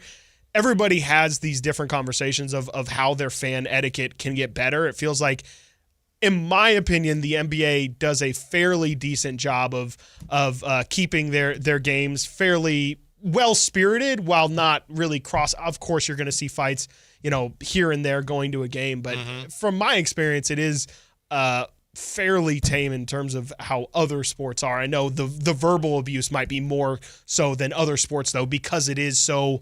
You know, you are intimacy. On top of them, 100%. And yeah, you got Jay literally feet on the court, you know, and obviously not just Jay, but people in general have their feet on the court. There is no other sport where you are literally on the playing surface with the players and have that level of intimacy directly with the game itself. You think excuse me. No, you're good. I definitely know, you know, vulgar things are said. I definitely know culture things, race, discrimination, all those things are said. We've heard it over and over and over and over. What it could possibly be the proper way to decipher who is doing it and how to separate and get rid of those people. You just really can't. You can't, especially if I know the code of conduct as well as I think I do. I mean, I think objectionable language is in there. Yeah. And you'd have to throw out everybody, half the arena. Right, exactly. Including the players. Yes. And then, you know, how much some of it is welcomed, right? Yeah, like to your point, like some of it is just like we have the right as fans to voice our frustration in many different levels. Of course, we all recognize there is a line to it. Maybe that's also a problem with people, is everyone has a different line for what is too far. And, you know, again, that could just be a societal problem as well. But I think that I more so agree with Jay that it's just something that's really, really tough to police. And I mean, there's just so many people, it's tough to single out, unless they're just being overtly obnoxious, which that is definitely prevalent. Like every single game, you will go into any section in any basketball arena and there will be obnoxious people there, but figuring out what the line is and when it is okay to remove that person from a situation, that's where, you know, people are paying their hard-earned money. Like there is a certain amount of, I don't want to say that they're owed, but, you know, again, like you pay your money, you kind of are allowed to get away with a certain amount of stuff. Yeah, staff must be trained to identify behavior that violates NBA rules and to respond proactively, end quote. That sounds great, but in reality, you're an usher or whomever and you see somebody, there's going to be a fight. I got to go get somebody. Yes. That takes a few moments. It does. I can't actually stop it. Yeah. So. No, you shouldn't stop it. Yeah, Right. You absolutely shouldn't stop it. And I don't know what you're going to do. Of course, like, you know, I always, not to do the cliche, think about the kids, but like think about the kids that are in the section and all those kind of things. Like, I think it's 100%. And I think that's what the NBA is thinking about, right? Like they're thinking bottom line, we want it to be as safe of an experience as possible so that we can be as family friendly as possible and all these things. People are just angrier now. And it really could be as simple as that it really is a societal thing. That's part of it. Jay mentioned social media, like that definitely plays a part in it. People think that they can say whatever they want, no ramifications. There's also the betting angle of all of this as well, which might be maybe actually why the league sent this thing out, is we don't want people increasingly getting frustrated about their parlays not hitting, and so they're acting out, and maybe now you're even able to bet in the arena itself. I think maybe that could be a big reason why they're really, really trying to hammer this down. Did you see that the manager of the Padres retired? And there was a lot of stuff going on. He didn't get along with his staff and blah, blah, blah. But one of the reasons he said he retired was he said he was getting death threats from bettors. Huh.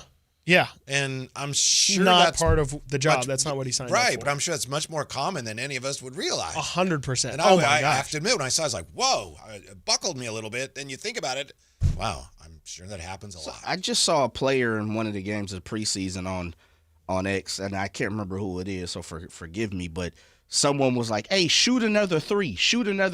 That was right on the floor talking to the player, and the player looks back and was like, it's preseason, man.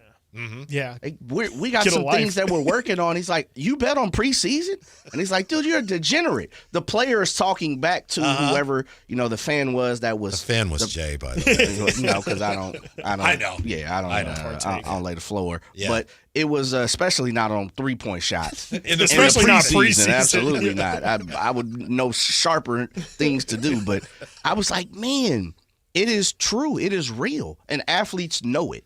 We see it, we're reminded every so often. An athlete says, oh, yeah, I got someone caught me in a restaurant and talked about how I was 3 yards short and I should have got another catch or reception. It's like, if they're paying attention, meaning the players, the fans are. Yeah. You know they are. I'm definitely not one of the people, but I will admit, I have many people in my life that I don't know why they choose to do it. I look down on them for doing it, but I know people in my life who message athletes when, things don't go well. And I'm like, I just, and these are people that I would say are well-adjusted, have good jobs, aren't obsessed with sports to the level that you would think. And they feel like it's within their right or whatever to just, I'll send this DM and they'll probably never see it. And I'm just one of 100,000 people who responded to your social media post after the game to say you're a bum or something like that. And it's just, it's to your guys' point, I think it's way more prevalent than what we may even realize. We think it's just these sad, basement dwellers who are typing all day on their computer. It's state employees, it's teachers, it's, nurses. There are normal people out here who, for whatever reason, you would say they're nice, you would say they're well-adjusted, but they feel that these athletes are different and that they are untouchable and I can say what I want and they're probably never going to see it, but it makes me feel better. Speaking of angry fans, Chris Watkins, thanks again for helping us out here. No problem. Do you think Kings fans should be at all angry or even just mildly miffed or even the slightest bit hot under the collar over the fact that Keon Ellis played 7 minutes, 53 seconds only last night? Well, I'm sure they'll be upset. I would almost guarantee that Kings fans will be upset about it. I didn't really notice. I think it's, again, I'm not going to read a ton into it. I don't think that means Keon's out of the rotation or anything like that. I think if anything, it could mean, and this is just me guessing here, it could mean the exact opposite. It could mean that Doug knows exactly what he wants to do with Keon, and so he doesn't feel the need to throw him into rotations and things like that because he knows Devin Carter exactly played almost 16 minutes, and Devin Carter's still trying to exactly. He's trying to prove things. He carve out a niche with the organization. What's there? Absolutely. Jay, how about my guy Daquan Plowden hit 2 of 3 threes last night? Splash! Yeah, I like it. Ooh. He was firing them too. Yeah, got up another one in the corner he didn't hit. He looked spry. Mm-hmm. I was interested to see. He didn't get a lot of time, but he looked like something I'm intrigued, and I would love to see him play a little bit more. Mm-hmm. You know who nobody ever talks about, but I actually wrote him down. He made my notes from yesterday's game. Isaiah Stevens. Really liked his, as we were earlier talking about defensive intensity and guys bringing what Doug wants to see. Isaiah Stevens is the only player that very consistently yesterday was pressing up on ball, was being that point of attack defender. I don't recall seeing any 94 feet action, but absolutely was at the very least picking up at half court and was doing the things that, again, Doug has been preaching. Yeah. Again, maybe Isaiah Stevens, I don't know if he scored yesterday, but he did not. To me, he definitely stuck out as somebody who is at least doing what Doug is asking. Beautiful. I mean, that honestly, especially in the preseason, that's incredible, and that's maybe a sign. He's a guy who's had a cup of coffee. I think he has only spent 1 year in the NBA. He spent it with the Heat, more in the G League capacity. But I think yesterday he really seemed to be playing within himself and to actually be playing what maybe the scouting report was telling him to play. He's done some nice things with that second unit too. Yes, that second unit in general, or third, I don't know what you want to call it. You're right. That third that unit, spirited unit, the one that the only one that's worth really talking about. The Boys of Summer, the Rico Hines runs, all of it. That's the one thing that really sticks out to me is those guys. More than anything, it's very clear that those guys played a lot of basketball together this summer. Like, there's been some disjointedness with the starting units, all those things. The one very consistent thing through all of this preseason has been that group has played head and shoulders better than every other group that we have seen. And it's every single time they've touched the floor. And they just look more organized. 100%. Yep. They look like everyone understands what they're out there to do. They understand what everyone does best, where they're best placed. And really, I mean, that's where Neek looked his best. I mean, he looked comfortable. I think he kind of is more of the main scorer in that unit. But they just looked incredibly comfortable. And those are the moments where I think the Kings all preseason have looked their best. And I don't know what to do about that. I think that maybe even makes Kings fans who want them to lean into the youth movement even more frustrated because you see, again, we might not win all the time, but I would much rather watch them go out there and compete than, watch these older guys go out there and flounder and maybe, lose by 15. Neek Clifford's numbers were impressive last night, obviously. I was also impressed by the way he was able to play through some things. One thing in particular, he got called for a foul on Harden where you could see that, maybe, but you could see that he was looking around like, wait, what? That's a foul?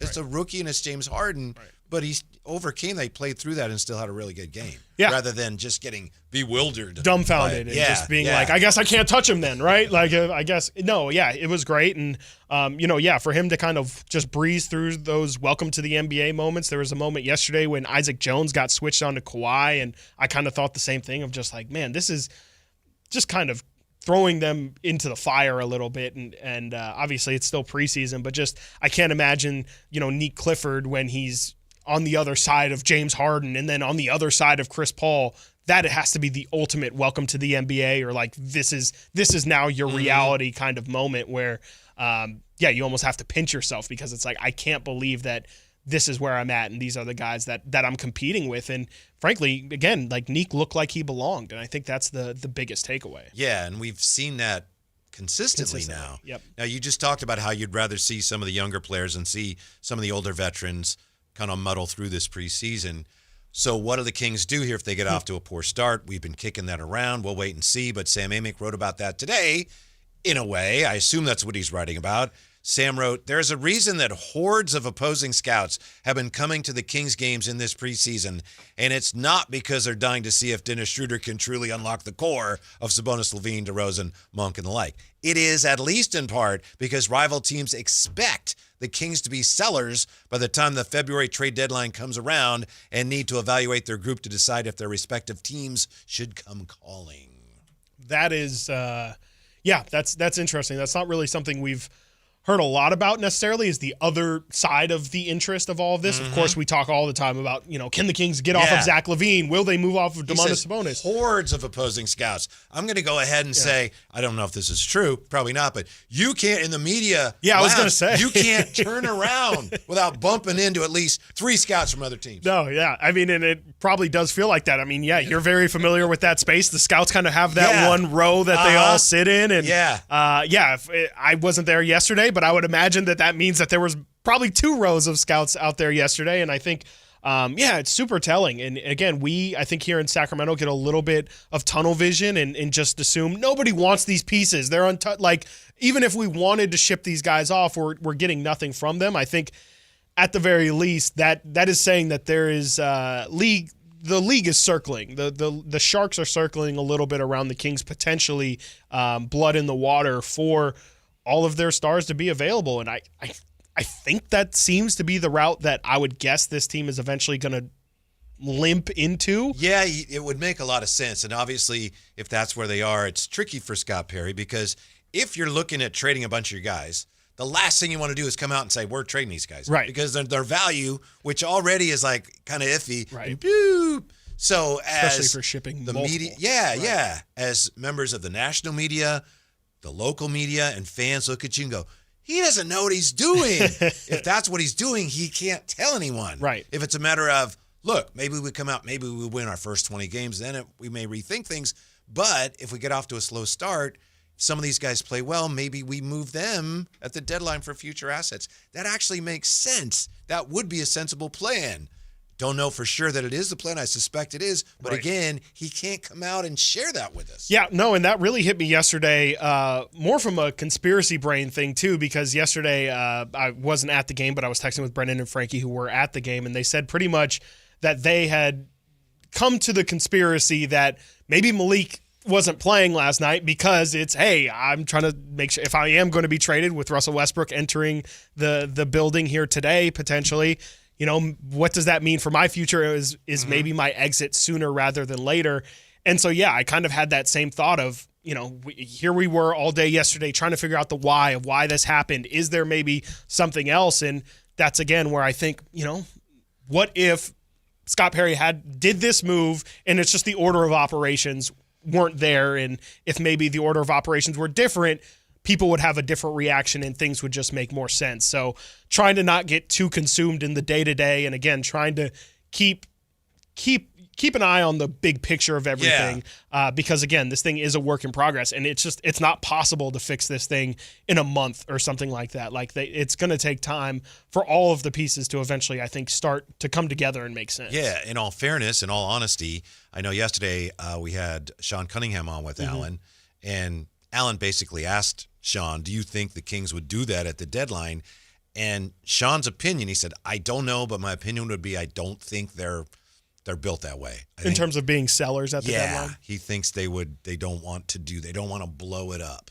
So, I mean, that tracks pretty consistently with what I've heard from an organizational standpoint. Like, they would much rather, remain competitive, and if it doesn't work out, they don't want to bottom out. They would rather kind of end up in a situation like what San Antonio ended up in or what Dallas ended up in last year, where you kind of can be a 8, 9, 10, 11, 12 seed in terms of the lottery and still end up winning it. And it's completely trying to base all of your faith in lottery balls, but you know, in theory, it is more balanced now in the lottery system than it's ever been before. We've seen more teams from outside of the top 5 move into the top 3 more than we ever have in the past. And so it's not the most insane thing. It's a, hey, let's build some form of a foundation. If you're building a house, like before the thing fully gets built up, let's maybe make sure that the foundation is solid. And then when we do maybe eventually luck into some generational rookie,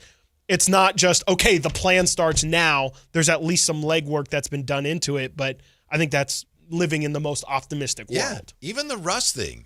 If Russ comes in, plays well, and it's the trade deadline and there's a team that's close and feels like, man, we could use him, and you were able to get something for him, that would be better than nothing. Yes. I mean, quite literally. That would be tremendous. That would be a great use of your asset management is asset what I'm management, trying to say. 100%. Even if, and of course you can shoot for the stars and say, give us a protected first round pick or something. But I think even just keeping that logic in a second round pick, if you can get another guy that you're excited about to the same caliber of a Maxime Reynaud, like how is that not valuable for this team moving forward? And you got it, to your point, from a trade chip that you just kind of you just picked up, like it was available, and you just kind of had to water the plant a little bit, and then a few months later it was a little bit more valuable. Yeah, the tricky thing is, from a fan standpoint, I'm not even sure what I'm supposed to be rooting for with this team. Yeah, 100%. Instinct, of course. Let's go. Let's get in the play-in.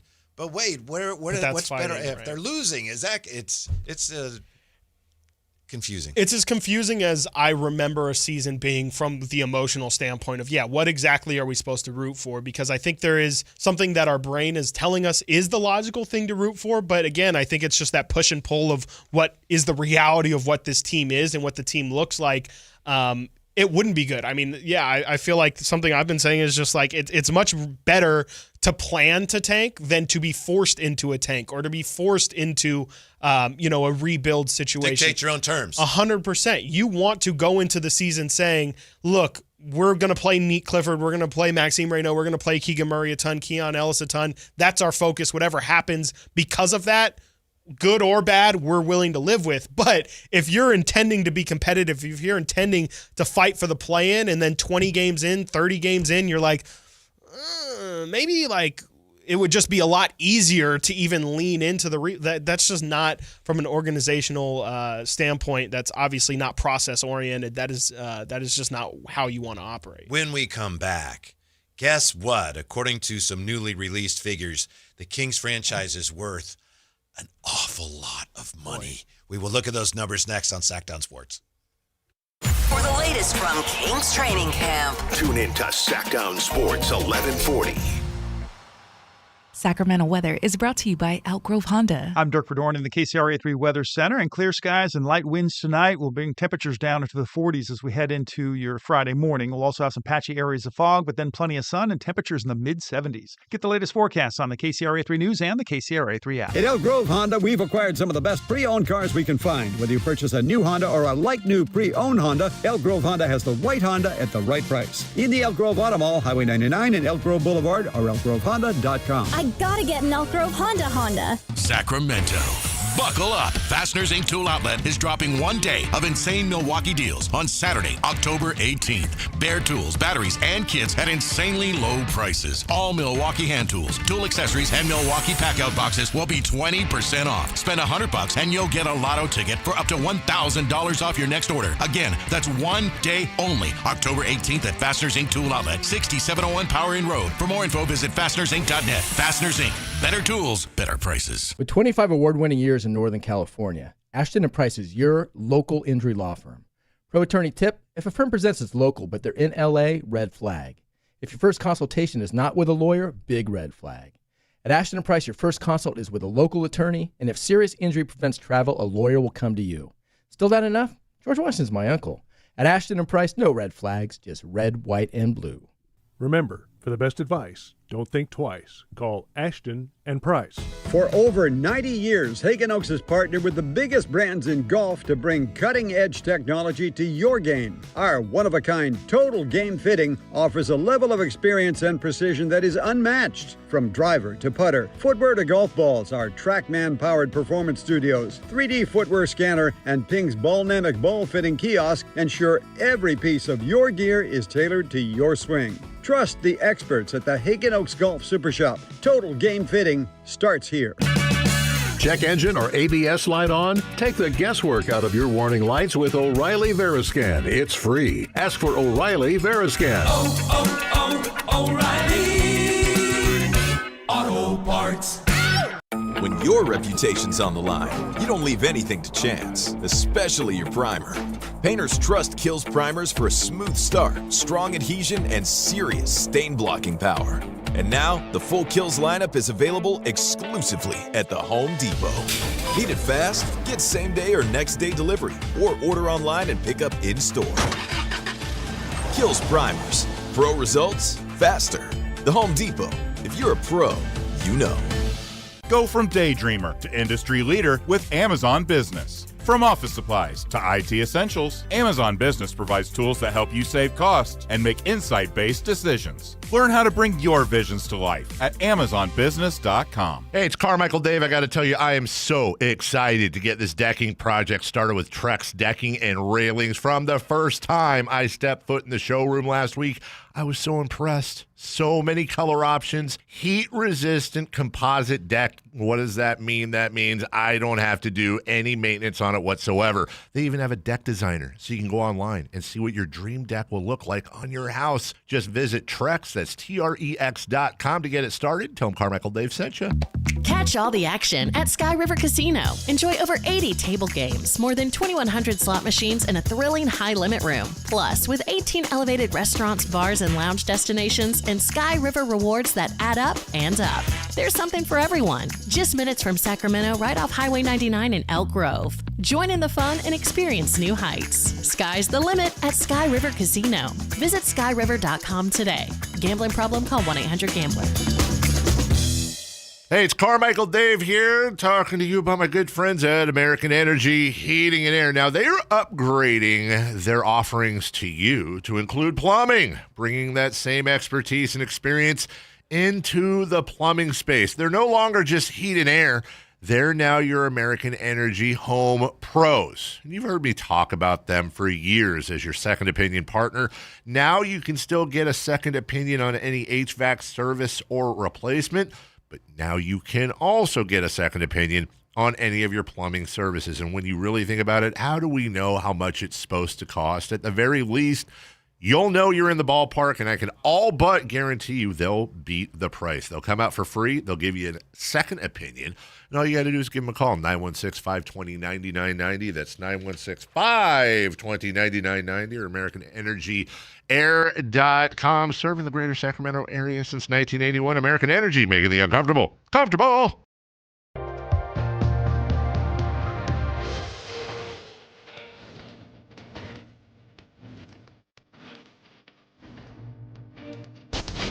Always more Kings talk to discuss. And we've got you covered. It's the Drive Guys. Here's one area in which the Kings are doing extremely well. Here are some numbers that say, this thing's on the right track. Did you see, Jay, these NBA franchise valuations? I did. Woo! Were you surprised where the Kings were? No, wasn't, because of the new arena. The new arena, and they sophisticated. I've talked about it before. I've had the experiences of being able to go down and check out the copper and the 5G and all these different cameras that's in the Golden One. The Golden One right now is considered one of the better arenas in the league. And not only that, in addition to that, they also have a lot of the real estate. That's what I was wondering, how much that plays a factor. Mm-hmm. And we have another code word today, too, don't we? We do, sir. Clock hour. Yes, we do. Okay. Keep listening No for that. spoilers. Your chance at our grand prize. Yeah, but according to Kyle the Mediocre on X, for those who don't know, the Kings have a real estate portfolio that plays a big part of their valuation. Doco, Kimpton Sawyer, multiple retail office space around G1C, co-owned by the Kings, and those sites are very, very valuable. So today, Sportico came out with their NBA valuations, which may not be, they're estimates, but the Warriors, of course, are number one, $11.33 billion. People cried so much about him spending so much money to win championships. Guess what? Worth it. Turn right back around. Yep. Lakers, $10 billion. The Knicks, $9.85 billion. Clippers, Celtics, Nets, Bulls, Heat, Sixers, Rockets round out the top 10. The Kings are 15th. According to these numbers, the Kings are 15th in the NBA in franchise value. $5 billion. For our sleepy little Sacramento Kings. Man. And what, Vivek bought it at, I think, $250 million valuation, I believe it was. And so even just in the time frame in which Vivek's owned the team, well, we're in 10 years, give or take 10 years. And so, I mean, that's obviously a huge return on investment, but it's also, I mean, yeah, I think some of it is the team itself is a little bit out of the dumpster. I don't think the actual success when it's not to the Warriors level, I don't know how much it really increases your valuation, but I definitely think the fact that the Kings aren't necessarily as big of a dumpster fire as what they've been in the past probably helps that a little bit as well.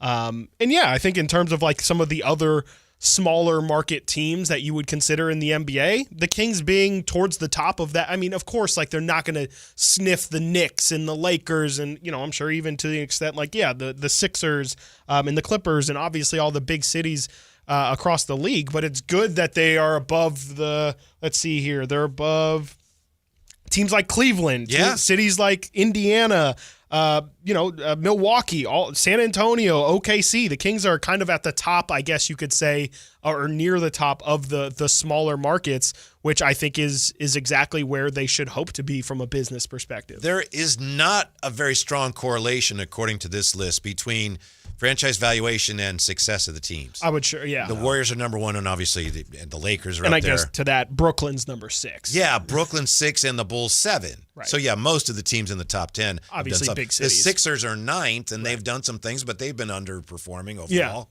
Yeah. So, and then it's a kind of a crowded class. The Kings are 15th at $5 billion, but then you go to the team that's 24th, even the Blazers, 4.25.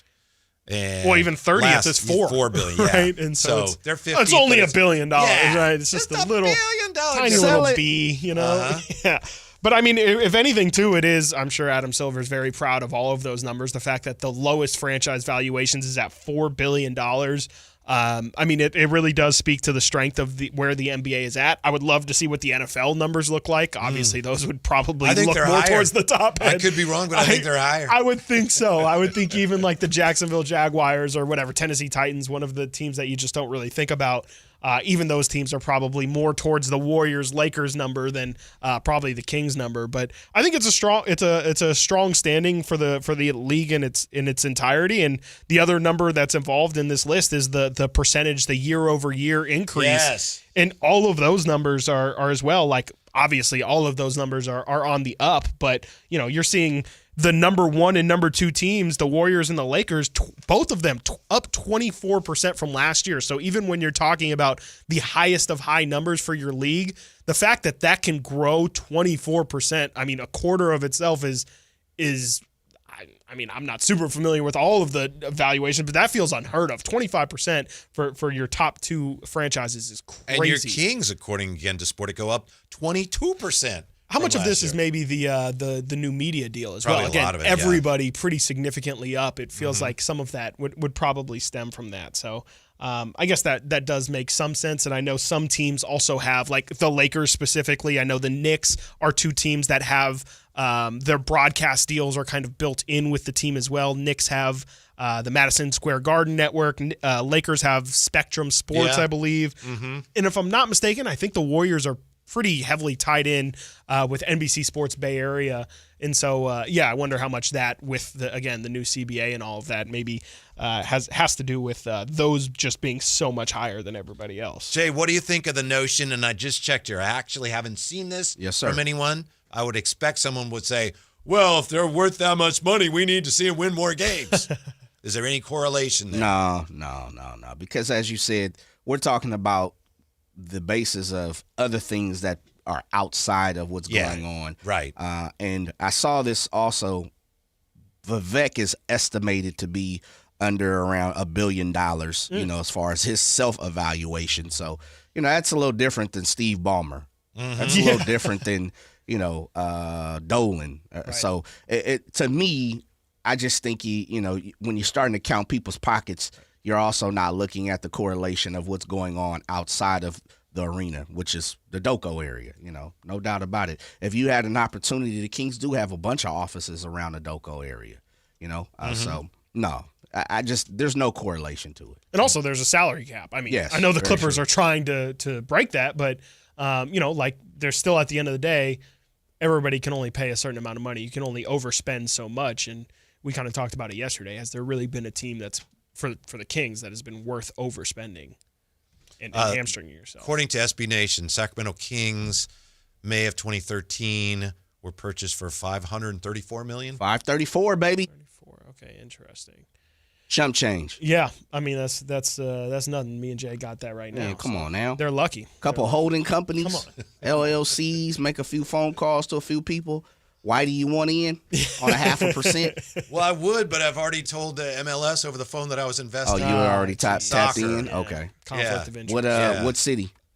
It's here. Oh, well. Remember when I your called? Your money's gonna be free for right now. So go ahead. Years ago when Dan Garber was coming out. Yes, Don sir. Garber. Yes, Commissioner. I believe Don Garber. I apologize. It's fine. I don't think he's one of them is somebody who I got a loan from, and the other one is the MLS commissioner, Don Garber, I guess. Yeah. So I was trying to get an interview with him. I was at another station in town, and I called up the MLS offices. Hi, I'm so-and-so from Sacramento. I'd like to speak to the commissioner. Okay, hold on. Then someone answers, yes, just hello. that simple? Yeah. Wow. Yeah, and they said, oh, yes. Hi, I'm from Sacramento, and I would like to speak to the commissioner. Okay, did you want to invest? That's literally... That's literally what they asked me.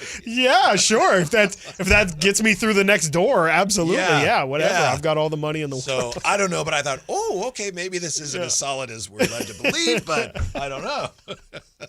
So he thought you, or the office thought that you were maybe a potential investor into, yes. and that's why. Yeah. Oh boy! Wow, that was a bad read. That's how the league gets in touch with investors. They just cold call. Yeah, cold I call. want to invest in the league. Hello, who do I make this check out to? Yeah. Soccer? Yeah. Okay, gotcha. Okay. So we're waiting the news on Domas as we try to figure out what's up with this team.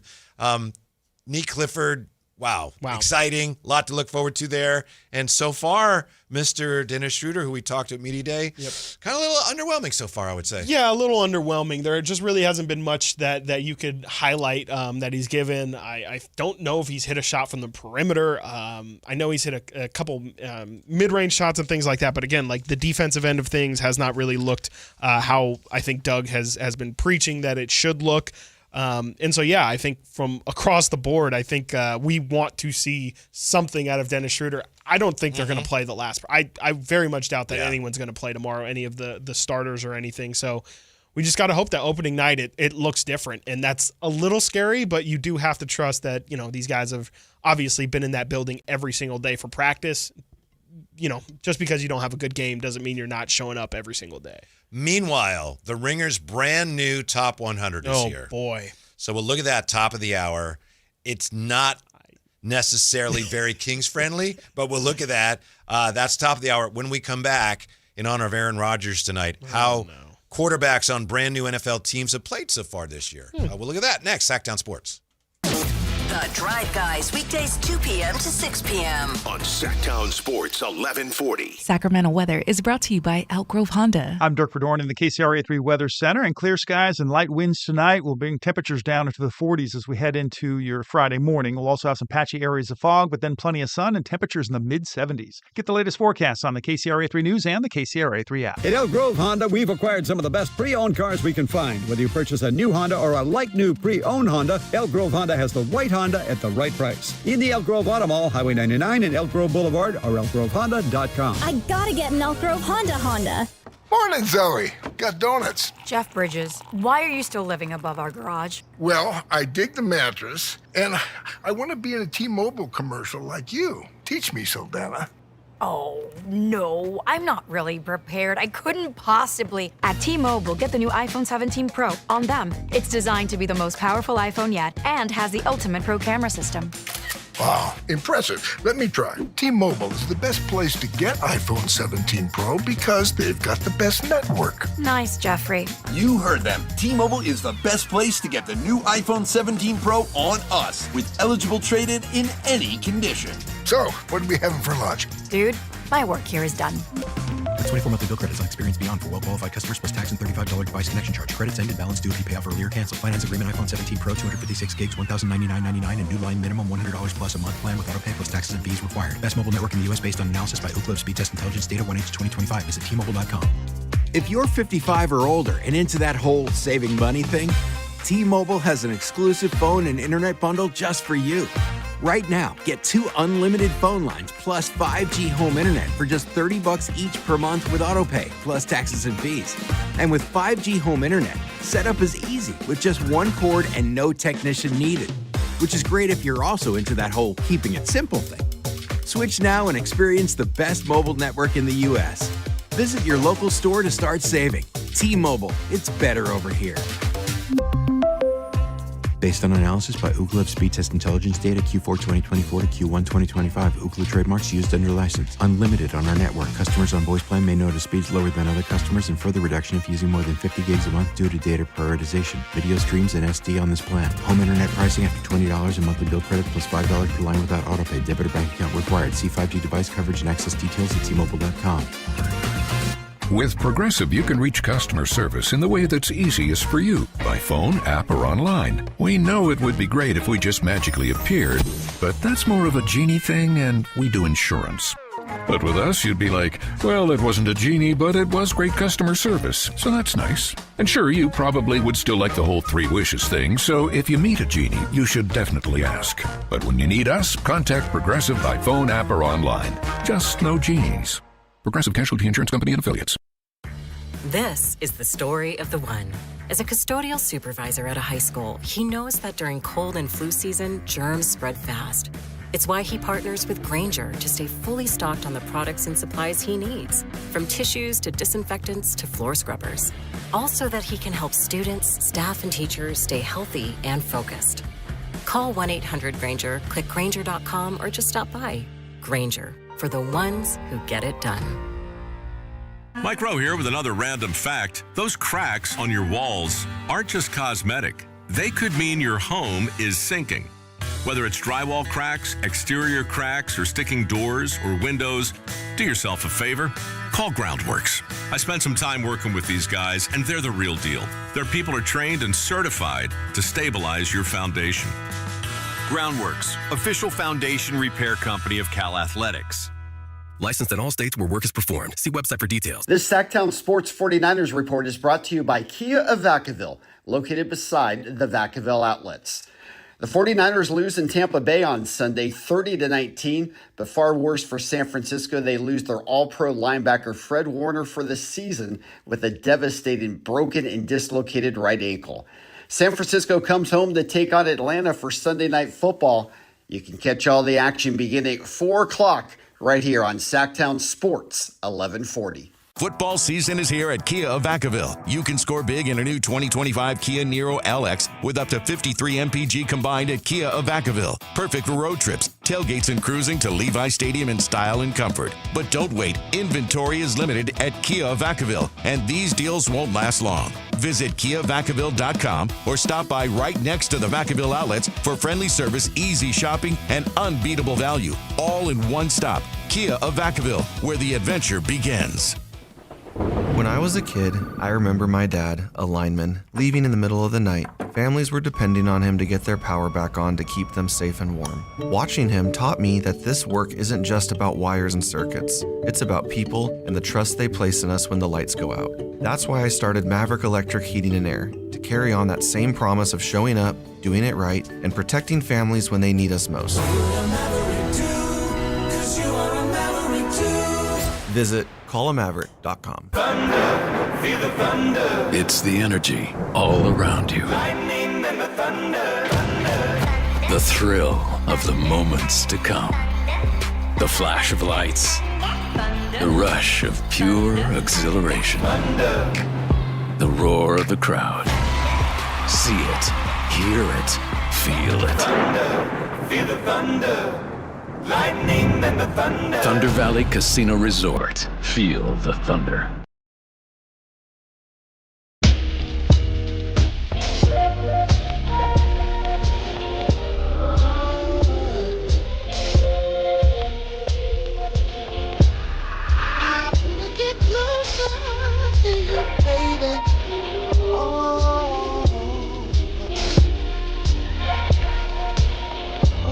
Live and local, it's the Drive Guys. Watch the show on youtube.com/Sactown Sports 1140. Or listen on the Sactown Sports app. Hallelujah, hallelujah. It is official. Do you have the press release there, Chris? Got it right in front of me. Kings have signed Russell Westbrook? Yes, it is now 100% official. Russell Westbrook, the 9-time All-Star, will also be joining the Sacramento Kings for his 18th NBA season. It is officially official. I have a quote from Scott Perry if you'd like. Let's see here. Let me guess. Diversity of thought, unity of purpose. Do I even need to read it? I don't think so. I mean, that was it. That is the direct quote. This is the story. Of the so one. there you go. The one, yes, Russell Westbrook. Oh, wait, let me guess. Prudent and opportunistic. There you go. Are you sure? Is this... Okay, guessing. you've clearly read this Guessing. before. This is from Kings general manager Scott Perry. Besides everything that you just said, which he definitely did mention, they just didn't quote it. Quote, Russell embodies the identity we're striving for in Sacramento. His resume speaks for itself, and I'm excited to work with someone so accomplished who is fully committed to competing and winning. We expect him to strengthen our point guard position and provide leadership both on and off the floor. That is a quote from Kings general manager Scott Perry. Hooray. There you go. Did you read Sam's story today? I did. Yes. Yeah. Where it was great title, by the way. Yeah. The why not Westbrook. reference. Why not? Why not? Why not? So good. So good. Sam's the best. Mm-hmm. It was really good. It was really detailed. I thought, of course, as everything Sam writes is very detailed. I also thought an interesting little nugget he threw in there was Doug Christie's coaching contract as well. I think he said it's a 2-year deal with a 3rd-year option in which the money escalates very significantly in that 3rd year. However, for these 2 guaranteed seasons, it's $2 million a year, which is just like that has to be the lowest paid head coach in the NBA. I remember talking last year when Mike Brown was going through his coaching extension, he was pushing for $10 million per year. And the Kings were very hesitant reportedly to reach that number. And so Doug being at 2, I think is definitely, in just the contract structure itself is to me a little bit telling maybe of where Scott Perry or the Kings organization in total views their timeline. To me, it seems pretty clear that third year is maybe where they're expecting things to look different in any capacity. That might be the pivot point where we say, okay, we are no longer shipping guys off. This is now the identity. This is now the team that we want to move forward with, or at least the foundation.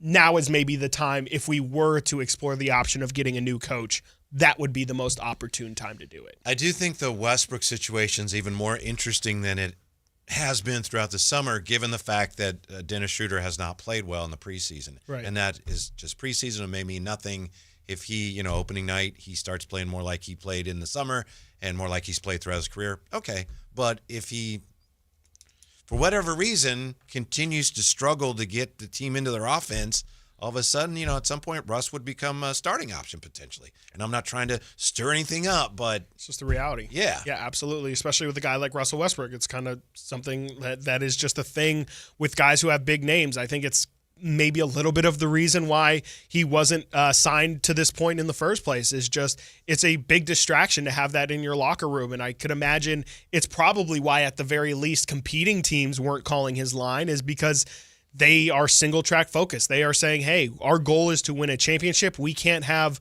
side conversations of, is Russell Westbrook, does he need to enter our closing lineup? I think, here in Sacramento, that still might be the conversation. It's just not going to be nearly as loud because, frankly, we don't expect the team to be playing for much at the end of the year. So I think it's a really good situation for Russ. It's obviously a huge benefit for the Kings as well, but I really look at this, if I'm Russell Westbrook, as an opportunity to show that I still have something and to show that, I'm a former MVP and I have not just completely fallen off a cliff. And lastly, I would just say that I think Sam mentioned this morning that he spoke to people in Denver, coaches and in Denver about what happened last year. And they pretty much said, look, now was some of it Russ's fault? Sure. But in terms of like what he brings as a player, if there's 400 players in the NBA, he is undoubtedly one of the best 400 players and needs to be playing on an NBA roster. So for anybody out there who is maybe saying,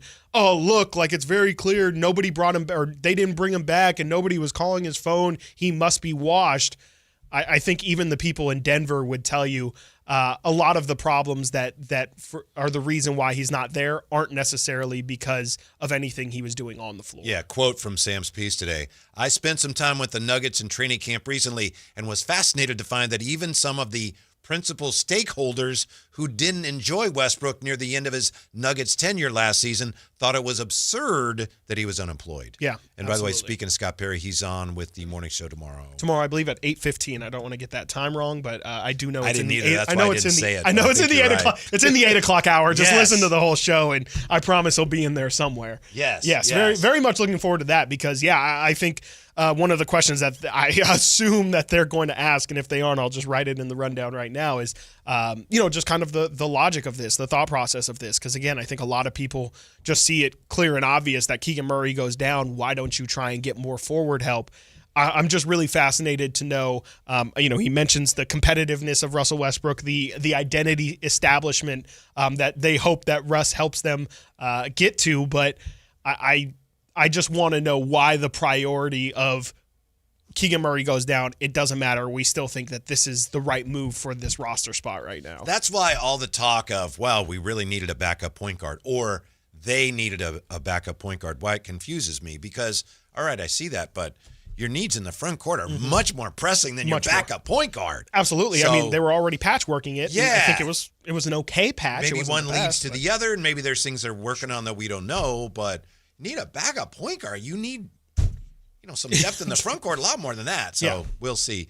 Real quick here, I mentioned the quarterbacks on new teams in the NFL because we got Aaron Rodgers tonight for the Steelers, and you hear and that Joe here. Flacco as well. Yeah, that's right. Sam Darnold, Seattle Seahawks. He's done pretty well. Done really well. Yeah. I would say I'm surprised. 11 passing touchdowns tied for fifth We also have Justin Fields, New York Jets. Well, it was a rough week. He's shown some flashes, but I think in general that Jets situation has just been terrible. Minus 10 passing yards last week. That's all you got to say. Also, what is net passing yards? I saw that stat, minus 10 net passing yards. When have we ever mentioned net passing yards as a stat? It was kind of crazy to me. I didn't understand that. 4 passing touchdowns for Justin Fields, tied for 28. Yeah. Daniel Jones. Man, Indiana Jones. Dude's been going crazy all year long. Yes. Everything's Will going it right. last is the question for Daniel Jones. Again, like I know it was 2 weeks last year, but Derek Carr was incredible. MVP conversations through 2 weeks. I know it's obviously been a little bit longer than that, but I think the team is very legitimate. I'm waiting to see if Daniel Jones, if the wheels kind of fall off. Mm-hmm. And let's see, he's on a 1-year, $14 million deal that could get over $18 million if he hits all his incentives. Then he's eligible to be a free agent. Yeah, and he's going to be one who is probably looking at this. He's probably thanking Sam Darnold right now. He's like, thank you for playing so well, because this is going to lead to people believing that I can be the same kind of thing for them next offseason. So, that'll be a very interesting free agency saga. And then the other two, and these are guys that joined their new teams during the offseason. Right. Geno Smith, Las Vegas Raiders. Yeah. A little up and down. He's maybe tried to do too much with an offensive line that hasn't protected him. And then you got Aaron Rodgers. I think that's been fine. His raw numbers have been down, but the team's winning. No, absolutely. And he's making the throws. Like, I think he's still showing signs of being the Aaron Rodgers that everybody else knows and loves. I'm not a huge fan, but he's still getting those back shoulder fades better than maybe any other quarterback in the league. And like you said, I mean, they're still winning. It's not the most pretty thing, but with how the Steelers play and have played, they really just kind of grit and grind it out, and getting just competent quarterback play where they have gotten nothing these past couple of years, really post Ben Roethlisberger. I think Aaron Rodgers has actually done a really good job for them. He is last in air yards per attempt, but the Steelers playmakers lead the league in average yards after the catch. Yeah, DK. DK has been balling. Absolutely massive for them. I've been really impressed. Kenneth Gainwell has been really good for them in the backfield. And then, Warren is also coming back in the rotation. And I think they're going to be, per usual, I mean, the Steelers always, the joke is hovering around 500. I think they're 4-2 right now. 4-1. I think they're going to be one of the tougher teams to get out. Mm-hmm. We're coming back with the Ringer's brand new top 100 in the NBA. How do the Kings do there? We've also got another code word for you coming up with Chris Watkins. It's the Drive Guys on Sactown Sports. This is the story of the one. As a safety manager at a manufacturing plant, he does everything he can to keep his coworkers safe. From finding ways to reduce risks to keeping safety supplies in stock. And for that, he relies on Grainger. Grainger offers a broad range of quality products and next-day delivery, so he can always play it safe. Call 1-800-GRAINGER, click Grainger.com, or just stop by. Grainger, for the ones who get it done. Hey everyone, it's Kyle Draper here. If you're in the market for a new car, let me tell you about my experience with Mercedes-Benz of Stockton. From the moment I walked into their state-of-the-art showroom, I knew I was making the right choice. There was no pressure from the sales staff, and if I'm being honest, I felt like a kid in a candy store. I settled on the all-electric EQS SUV, and let me tell you why. First of all, the comfort. After a long day at work, I actually look forward to being in my car. It has several different massage settings, including my favorite, hot relaxing back. Plus, the seat heating and cooling features are perfect for the hot summer or those chilly mornings. Mercedes-Benz has the reputation of making the finest cars in the world. Now it's your turn to experience what I already know. Mercedes-Benz of Stockton is the best car buying experience you'll ever have. They're just a short drive down I-5, or you can shop online anytime at mbofstockton.com. That's mbofstockton.com, and tell them Drape sent you. Hey there, Mark Hoffman and Tom Romano. We are the Travel Guys, brought to you by Sports Leisure Vacations. Time for our weekly travel tippet. With it, here's Mark. If you're traveling during the shutdown, there are a lot of moving parts. Some of them you can control, some you can't. Here are a few tips. Get to the airport early in any city. If paychecks don't come this week, expect TSA security lines to start getting longer. Get to the airport early. If you're flying in the next few weeks and you haven't bought a ticket, or you have the ability to change your itinerary, consider nonstop flights, even if they cost a little more. Hub airports have had the most issues. That's where you connect. No connection means less chance of problems. Also, air traffic delays and TSA issues are not the airline's fault. So if you miss a connection or can't get where you're going, they won't be providing meal and hotel vouchers. You'll be on your own. Do your homework and consider options before leaving home. More tips to make you a smarter traveler Saturdays at 11 a.m. right here on Sactown Sports 1140. Staples presents That Was Easy. So I'm a plumber and needed to get work in the door. So business was going down the drain? Yeah, I went to Staples. They printed yard signs, business cards, even flyers to leave at supply stores. But at what cost, man? Well, I saved $125 on my order, and now I'm booked solid. Boom! Back at ya. For your business printing, Staples. That was easy. Now save up to $125 on custom print orders. Valid in-store and online. Ends 11/1. Exclusions apply. Visit staples.com/print for details. Wesley Financial Group is not a law firm, and Chuck McDowell definitely not an attorney. This is Chuck. If someone talked you into buying something really silly and you want to get out of that silly little thing, my advice, get the facts. Call me and I'll send you our timeshare exit kit absolutely free. Inside, you'll learn how timeshare works and all your options for cancellation. Call Wesley now for your free exit info kit. 800-838-6767. That's 800-838-6767. Hit the field during Sky River Casino's $400,000 touchdown for a truck giveaway. Play slots and table games daily to earn entries. Then join in on the action every Saturday for a chance to score up to $15,000 in free play or a brand new 2025 Chevy Silverado 1500. Visit skyriver.com to see how you can get 100 bonus entries every Tuesday and Friday. Gambling problem? Call 1-800-GAMBLER. Must be 21 or over.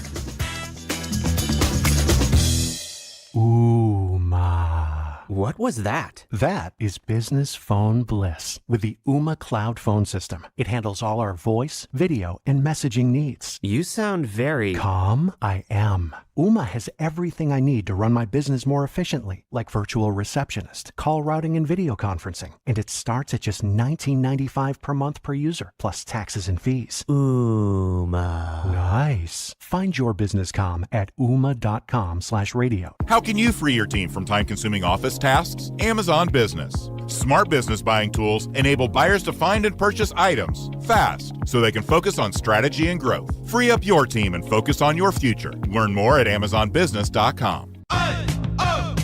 Let's go! You still got it, but your immune system weakens as you age, making it harder to fight flu, pneumococcal pneumonia, RSV, and COVID-19. Ask your doctor or pharmacist which vaccines you need. Sponsored by Pfizer. KHD1 Sacramento, KYMX HD3 Sacramento. From the Power Business Technology Toshiba Studios. This is Sactown Sports 1140. Girl nasty, trying to throw the...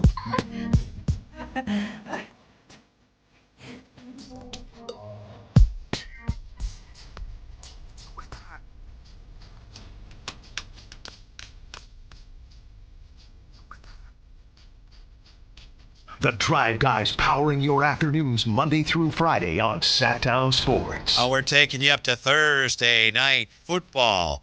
Anything can happen, and usually does when the Bengals and the Steelers go head-to-head. So we've got that coming up. Chris Watkins is with us, and Chris has a couple of Kings tidbits before we get any further. A couple of interesting little bits of Kings news that we've just discovered today. You had an update on Domas? Yes, that's right.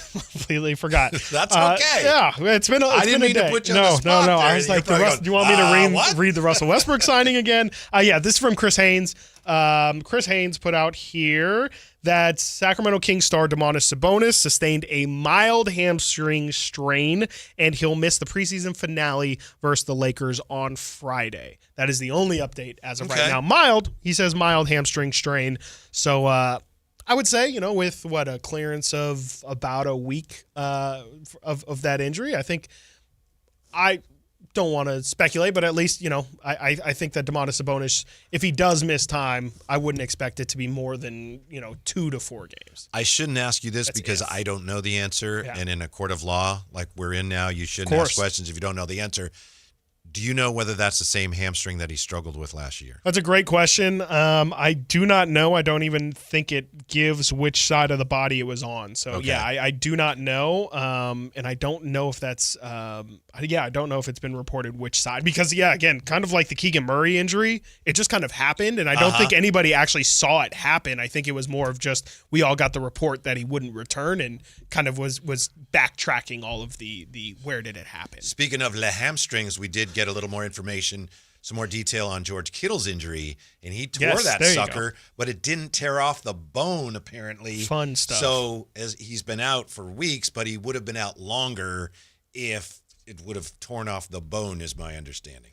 Well, that's great. Yeah. I'd love to picture all of that. But, yeah, George Kittle, I know he spoke to the media earlier today. Grade 3, I think they said. Which is you want higher or you want lower I think grade? lower is like, Lower, Grade safer. 1 is great. Okay. Grade 3, it's like, gotcha. Okay. The higher the number, the worse the injury is. Gotcha. Well, so the grade 3 then wasn't great, but wasn't as bad as it could have been. Gotcha. Yeah. Well, yeah, I mean, he's going to be a huge addition for this team to come back. Again, we talked about it a little yesterday. In a weird way, the Niners are kind of getting healthy at the same time of obviously losing Fred Warner and Bosa these past couple weeks, but still getting some guys back, obviously on the offensive end as well. I guess if you are going to push back on that, I wouldn't say the offense has necessarily been the overall problem. I think it's definitely been a mixture of both, but relatively, I think Mac Jones has done a good job of keeping the offense moving. I think they want to get the run game going a lot more, but in terms of like the guys who have been missing, I just think it in theory should help, but I don't know if that's necessarily even been the 49ers' biggest problem or the thing that they've been missing the most. I know there have been a lot of reports and suggestions that, they're talking about this guy, that guy. They may actually try to get some help defensively. They may pursue big names. Probably not, but they may. They may also pursue some names that would help them offensively. The curious thing to me is the 49ers have had their defense carry them at times so far this year. You can't rely on that right now unless you go out and get some help. That's not going to happen. Right. So now you have to get a healthy offense, and the offense has to start carrying them. That's one of the few ways this actually holds together and gets you into the postseason. Yeah, absolutely, is being dominant on both sides of the ball, and I just don't know if I see it there. Like, we've seen this Niner offense be dominant in the past. Obviously, the weapons still, they don't have Debo, they don't have Brandon Ayuk, but I would say, again, Kendrick Bourne has looked great at times, and obviously, Ricky Pearsall's looked great at times as well. Juwan Jennings, he's getting healthier as well. Five broken ribs or whatever. Right. And Stevie Johnson kind of told us yesterday, it's not even necessarily about the talent that's there. It's about what's being ran for them. And I think it's very clear that the receivers have still been able to be productive on these weeks where they have not been at full strength. And so I don't know. I guess, the running game to me is the one thing that can take the Niners offense to a level that is able to carry the defense. But we for whatever reason, we haven't seen it. I would blame the offensive line. Apparently Kyle Shanahan would blame the receivers not blocking, but to me, that's the one part of this Niner team, this Niner offense specifically, that just has not looked how it's looked in this run that they've had these past couple of years. I think it's been a combination of the offensive line. A, they haven't performed as well as you'd like, and B, they've been injured too. Right. And those go hand in hand. Of course. And obviously they don't want to say, our offensive line is in shambles right now. And of course. Yeah. We couldn't block somebody on Twitter. I do have a question for you, gentlemen. This is not just me being a fan of the Atlanta Falcons, but I'm questioning, how was San Francisco favored by 2.5 this week on Sunday Night Football? I know in most occasions, home team gets 3 points. Because they're home and because it's the betting line is just based on what people think. And there's still people that look at, it's the 49ers. Exactly. But the way the two teams are currently constructed, Atlanta is much healthier on both sides of the ball in comparison to San Francisco. And San Francisco is looking at it, basically it's a makeshift lineup on both sides of the ball, and they're just trying to piece it together against a Falcons team who may, especially if they get rolling this week, may be starting to make their run and starting to get position in the NFC, which we all know is jumbled and wide open at the moment. As you saw on Monday Night Football, they defeated the Buffalo Bills team 3-2. If they can get this game, they would go to 4-2, and get a game in hand on an NFC opponent in San Francisco. You need to call the Falcons flagship and take this up with them. That's what you need to do, Ramsey.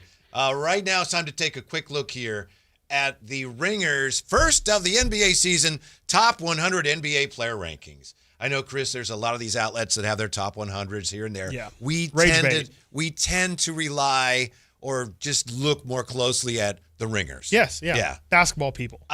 So Jokic 1, Shea 2, Giannis 3, Luka 4, Ant 5, Wemby 6, Steph 7, Mitchell 8, Brunson, Kevin Durant rounding out the top 10. LeBron's 11th, AD 12th.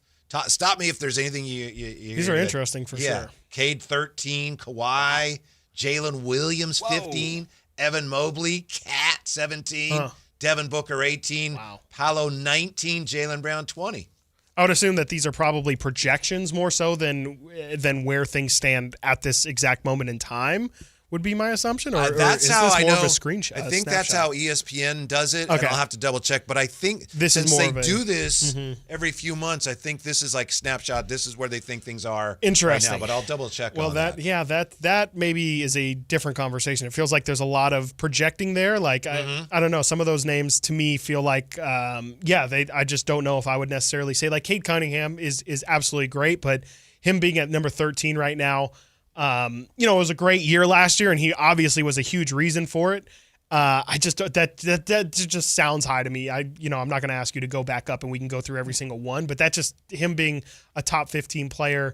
I think he's on the verge of it for sure, but to have him at 13, I don't know. it goes Anthony Davis 12. That's the one. Anthony Davis at 12 is kind of crazy. Kawhi Leonard, to me, when Kawhi plays, Kawhi Leonard is absolutely a top 10 player in the NBA. I feel like people just factor in his injury. And then Jalen Williams, to me, that is a huge projection. Like Jalen, I was obviously his team wins the title. He takes a huge step up this year, but to have him as a top 15 player in the league right now, it's just not factoring in the fact that obviously SGA just carries so much weight there. I don't know how, if SGA goes down, I don't necessarily think that Jalen Williams could hold his team up as much as maybe the guy directly below him, Evan Mobley. I feel like he would be a better candidate to lift his team for a short period of time if Donovan Mitchell were to go down versus if Jalen Williams, if SGA were. The Ringer panel says that Jalen Williams is a key cog in the best machine in the NBA and one of the top young wings in the game. Yeah, undoubtedly. We haven't gotten to any Kings yet. We have not, and I think you're going to have to scroll for a very long time. There's one on the list that I'm questioning. Why is he so low? Paolo Banchero. I think Paolo's going to extend on what he's already doing, and 19 to me seems low. I'd almost swap him and, like we said, Anthony Davis at 12. Blooming MVP candidate who finally has a suitable supporting cast is what they say about Paolo. Yeah. I think they're going to be really good this year. Yeah. We'll see. Siakam 21, Şengün, Holmgren, Harden, I'd rather have Chet. Jimmy Butler, Bam at 26, Jaren Jackson Jr., De'Aaron Fox at 28. Interesting. Yeah, that's going to be really interesting to see how De'Aaron fits into his new role in San Antonio. Obviously not going to be the number one guy with Wemby there. It's going to be pretty fascinating because they obviously drafted Dylan Harper as well, just how much they're going to play him. Stephon Castle, last year's Rookie of the Year.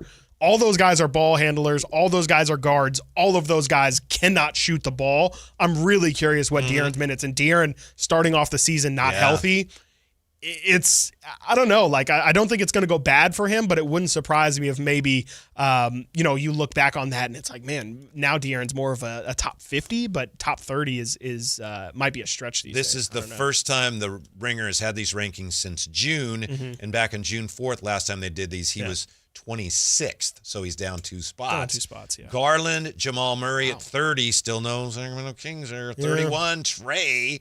Domantas Sabonis, number 32. There you go. I mean, obviously, I would say he should be especially above those guards in front of him, but it's about right. I think Domas and De'Aaron have kind of always been neck and neck in all of these rankings, and I'm okay with it. I'd probably like him in general to be closer to Bam Adebayo. That's always kind of been the debate of who behind Jokic, behind Embiid, who is the third best center in the NBA. Now, obviously, Wemby takes that mantle, but I think a year ago, I think they had him just about 20. He and De'Aaron and Halliburton were in a bunch. Exactly. I do remember that as well.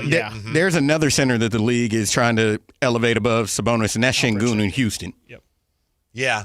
He's a good player. He is. And he had a great summer. He had a fantastic Here's what they say summer. about Domas. Offensively versatile big man whose defensive warts can complicate his team's ambition. The Ringer hates Domantas Sabonis. Yes. I can tell you that right now. They are not big fans of him, and honestly, I'm sure they didn't want to put him at 32, but it just reached a point where they felt they had to put him in. And he is also down from the previous ranking. He's 31. Right. Yeah. And I think it's justified from a national standpoint, from someone who's not watching him every single night. You're just going to look at the team success or lack thereof success, and you're just going to continually ride the same narrative about Domas because his numbers across the board are pretty much what they've always been. And so I understand why, again, not watching him every single night, national media tends to crap on him quite a bit, but obviously, when you watch him every single night, you just see the value and why he might not on the surface look as valuable as guys like Jaren Jackson or Bam Adebayo or things like that, guys who bring other elements to the game. But you just see where he can pass, he can rebound better than anybody else, and he's obviously just a really good vocal leader. Now, I'm going to take a break here because we got to skip way ahead to get to any more Kings. Yeah, I don't know. So at this point, I'm going to give you your code word. Sactown Sports giving you a chance to win a pair of lower-level seats to the Sacramento Kings versus OKC November 7th. One-night stay at the Kimpton Sawyer and a $200 gift card to Revival, downtown Sacramento social hotspot. Enjoy elevated vibes, stylish crowd, and the perfect view of the Beam after a Kings win over the defending NBA overrated champions. Text in today's keyword to 916-339-1140. That's, and this is, I want to make sure I got the 16th. Yeah. Ball. Ball. B-A-L-L. Ball to 916-339-1140 for your chance to win. Good luck. And if you go to Sactownsports.com and you subscribe to the newsletter.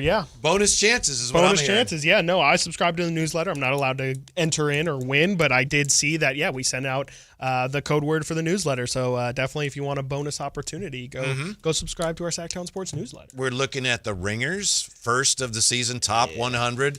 Domantas Sabonis is the first King mentioned at number 32. We got to skip ahead quite a bit here to get to the next Kings player mentioned. Doesn't mean they're right. Yeah, I'll get to it as quickly as I can here. Man, there are some names that you're scrolling through that, wow. Well, we'll go here. No, it's number more just, 68, Lou Dort. 69, Kobe White. 70, Drew Holiday. 71, Paul George. Number 72, Zach LaVine. Zach LaVine of the Kings. That's crazy. I mean, that is just absolutely disrespectful. I mean, I feel like Zach LaVine, as a scorer, like we know that he's one of the few, there's maybe 20 to 25 guys in the NBA, given the opportunity, could score 23, 24 plus points per game. Zach LaVine's one of them. For him to be this far down the list, forget all of the deficiencies on defense. Like, come on. You just read Kobe White, like, bless Kobe White. Zach LaVine was on the same team as Kobe White. Yeah. Zach LaVine was a much better player. No disrespect to Kobe White. Just because Kobe White maybe brings other elements where you would like Zach to maybe be a little bit more defensive minded or whatever, does not mean that Kobe is a worse or better, or it doesn't mean he's a better player than Zach. I think that's crazy. Ringer's anti-Kings bias is creeping into some of these rankings. About Zach LaVine, they say athletic marvel and a professional scorer who has more style than substance. There's not 71 players in the NBA better than Zach LaVine. If Zach LaVine were on the Denver Nuggets instead of Cam Johnson, is there any universe in which they would have Zach LaVine that low? No. Nope. Instead, they would say Zach LaVine is going to pair perfectly with Nikola Jokic, and even though he's had issues in the past, they absolutely were for Michael Porter Jr. 100%. And so that I also use that example when people say Zach LaVine's untradeable. Well, they definitely, absolutely, Chicago even could have made that trade. So, I think it's absolutely insane that Zach LaVine is this low, and even DeMar DeRozan, that is just not showing respect for a guy who has just been incredibly consistent for 17 years now. I think he's got something like 10 straight seasons of 20 plus or more points. This is just a guy that you know exactly what you're going to get, and I'm sorry if you get bored with that, but there's something nice about that level of consistency. DeMar DeRozan, you mean the throwback scorer who's a master of the mid-range and torchbearer of the mid-team? Wow. Whoa. Those are very inflammatory. That's just, again, They're what is taking that? shots. Yeah, that has nothing to do with DeMar DeRozan's game, his deficiencies, nothing. That is just a random stray at the Sacramento Kings, which sure, whatever, you can say it's justified, but it's not necessary when you're talking about the individual players themselves. I don't know if they have anything similarly negative about any of the other players. I'd have to go There's through it no way. with a fine-tooth comb, but DeMar DeRozan is number 73. What do they even say about Paul George, who's 71 and had about as tumultuous of a season as you can have? An oft-injured podcaster on a max deal in a city not known for patience.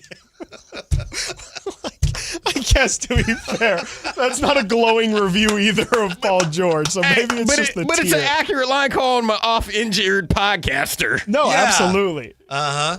Yeah. And then that's it. There are no more Kings in the top 100, which is really not a surprise, but it's just notable to me because I remember probably the first time I ever went through the Ringers top 100 on the air, and I believe it was with you, Chris. It sure was. And it was right after the Beam Team 1 season ended.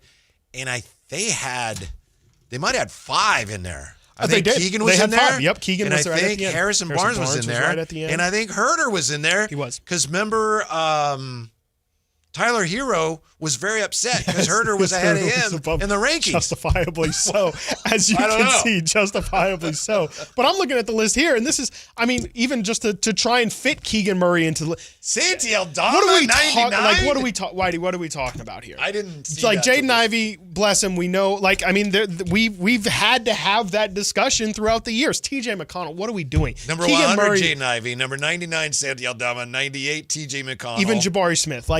Have him right behind Jabari Smith Jr. Again, we looked at the number. As a matter of fact, you actually shouldn't have him below Jabari Smith Jr. because we've seen the numbers year by year, even the career numbers, lean for Keegan Murray. And so for him to be below this, I think Dylan Brooks, what are we talking about? Purtle, we would 87. all rather have, and this is not even, I promise you, this is not even big King's Devin bias. Vassell fan, number 86. He's getting paid the same exact money as Keegan Murray, but that guy's, borderline coming off the bench. This is, and even Tamani Kamara, Tamani Kamara is the perfect example to me of yes, he brings something. He is an absolute problem on the defensive end, but it's look, I fall victim to it too. It's NBA nerds, it's NBA Twitter people who just want to type about basketball and not really watch the games or not really know what they're talking about. They just fall in love with these.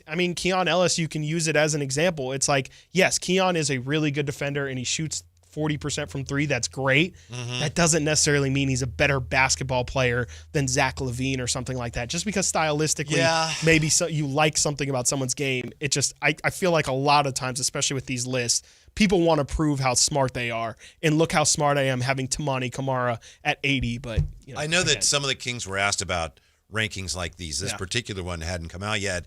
But I believe Alan, I think I heard Alan, I was standing there when Alan asked DeMar DeRozan, and I think DeMar said, we don't really care about it that much. For sure. I hope they really do. For their sake, I hope they don't care, because what can you do? But wouldn't you love it if they looked at this and said, they reacted as strongly as you're reacting right now? Absolutely. Said, you got to be bleeping me. What? I would think they would. And, I don't expect them to be Google searching Sacramento Kings or Google searching their name. But if I were, Doug, hey, Doug, if you got a couple extra dollars, I would love to be hired as somebody to just print these things out and put it on their locker room. Because I guarantee if DeMar saw that, if I'm sure if Zach LaVine saw that, they would not be happy, and I'm sure it would motivate them. Hartenstein, number 65. What are we talking about here? 65. He's a nice player. What are we talking about? It's the OKC bias. That's what that is. What are we doing here? Jaden McDaniels. Austin Reeves, 57. It's absolutely insane. And again, for them to not say that these are projections, I don't know. I think that it's pretty wild. I get it. It's fun. It's we can have fun with it. It causes debate. It causes frustration. Most importantly, it causes engagement for the Ringer. But it's just really, really tough to try and take the list in totality seriously. And we all know what Austin Reeves is. I'm not going to say it on there, but we all know what that is. Welcome to the Ringer's Top 100 Players, a year-round, around-the-clock ranking of the players making the biggest impact on the league right now. Interesting. So these are as of today rankings. Well, that's even more interesting. And I know Victor Wembanyama's had a crazy preseason, but for him to be 6, I think is, again, I think it's a little bit. I'm not saying it's going to be wrong by the end of the year. I think he can even be higher than 6 by the end of the year. But, I'd like the regular season to start maybe before we put him top. Well, we got to wrap up the preseason before the regular season can start. That's how We it just works. got one more Let's get through it. Let's King of just that. get through it, right? Yeah. Yeah, let's get to the other side, and hopefully we can start actually being able to count these games and give them a full evaluation and no bars held. Mm-hmm.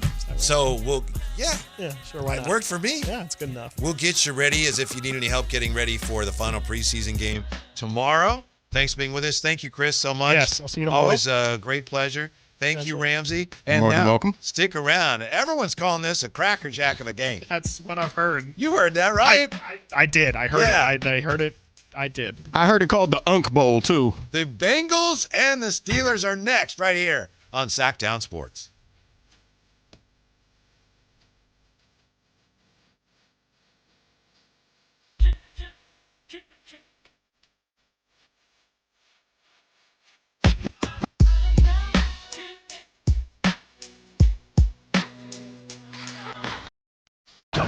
Sabonis plays here. He finds Sabonis. Put the frosting on the cake. Put the cherry on the sundae. Sabonis with a two-hand flush makes it 114-106. Sactown Sports is your proud home of the Sacramento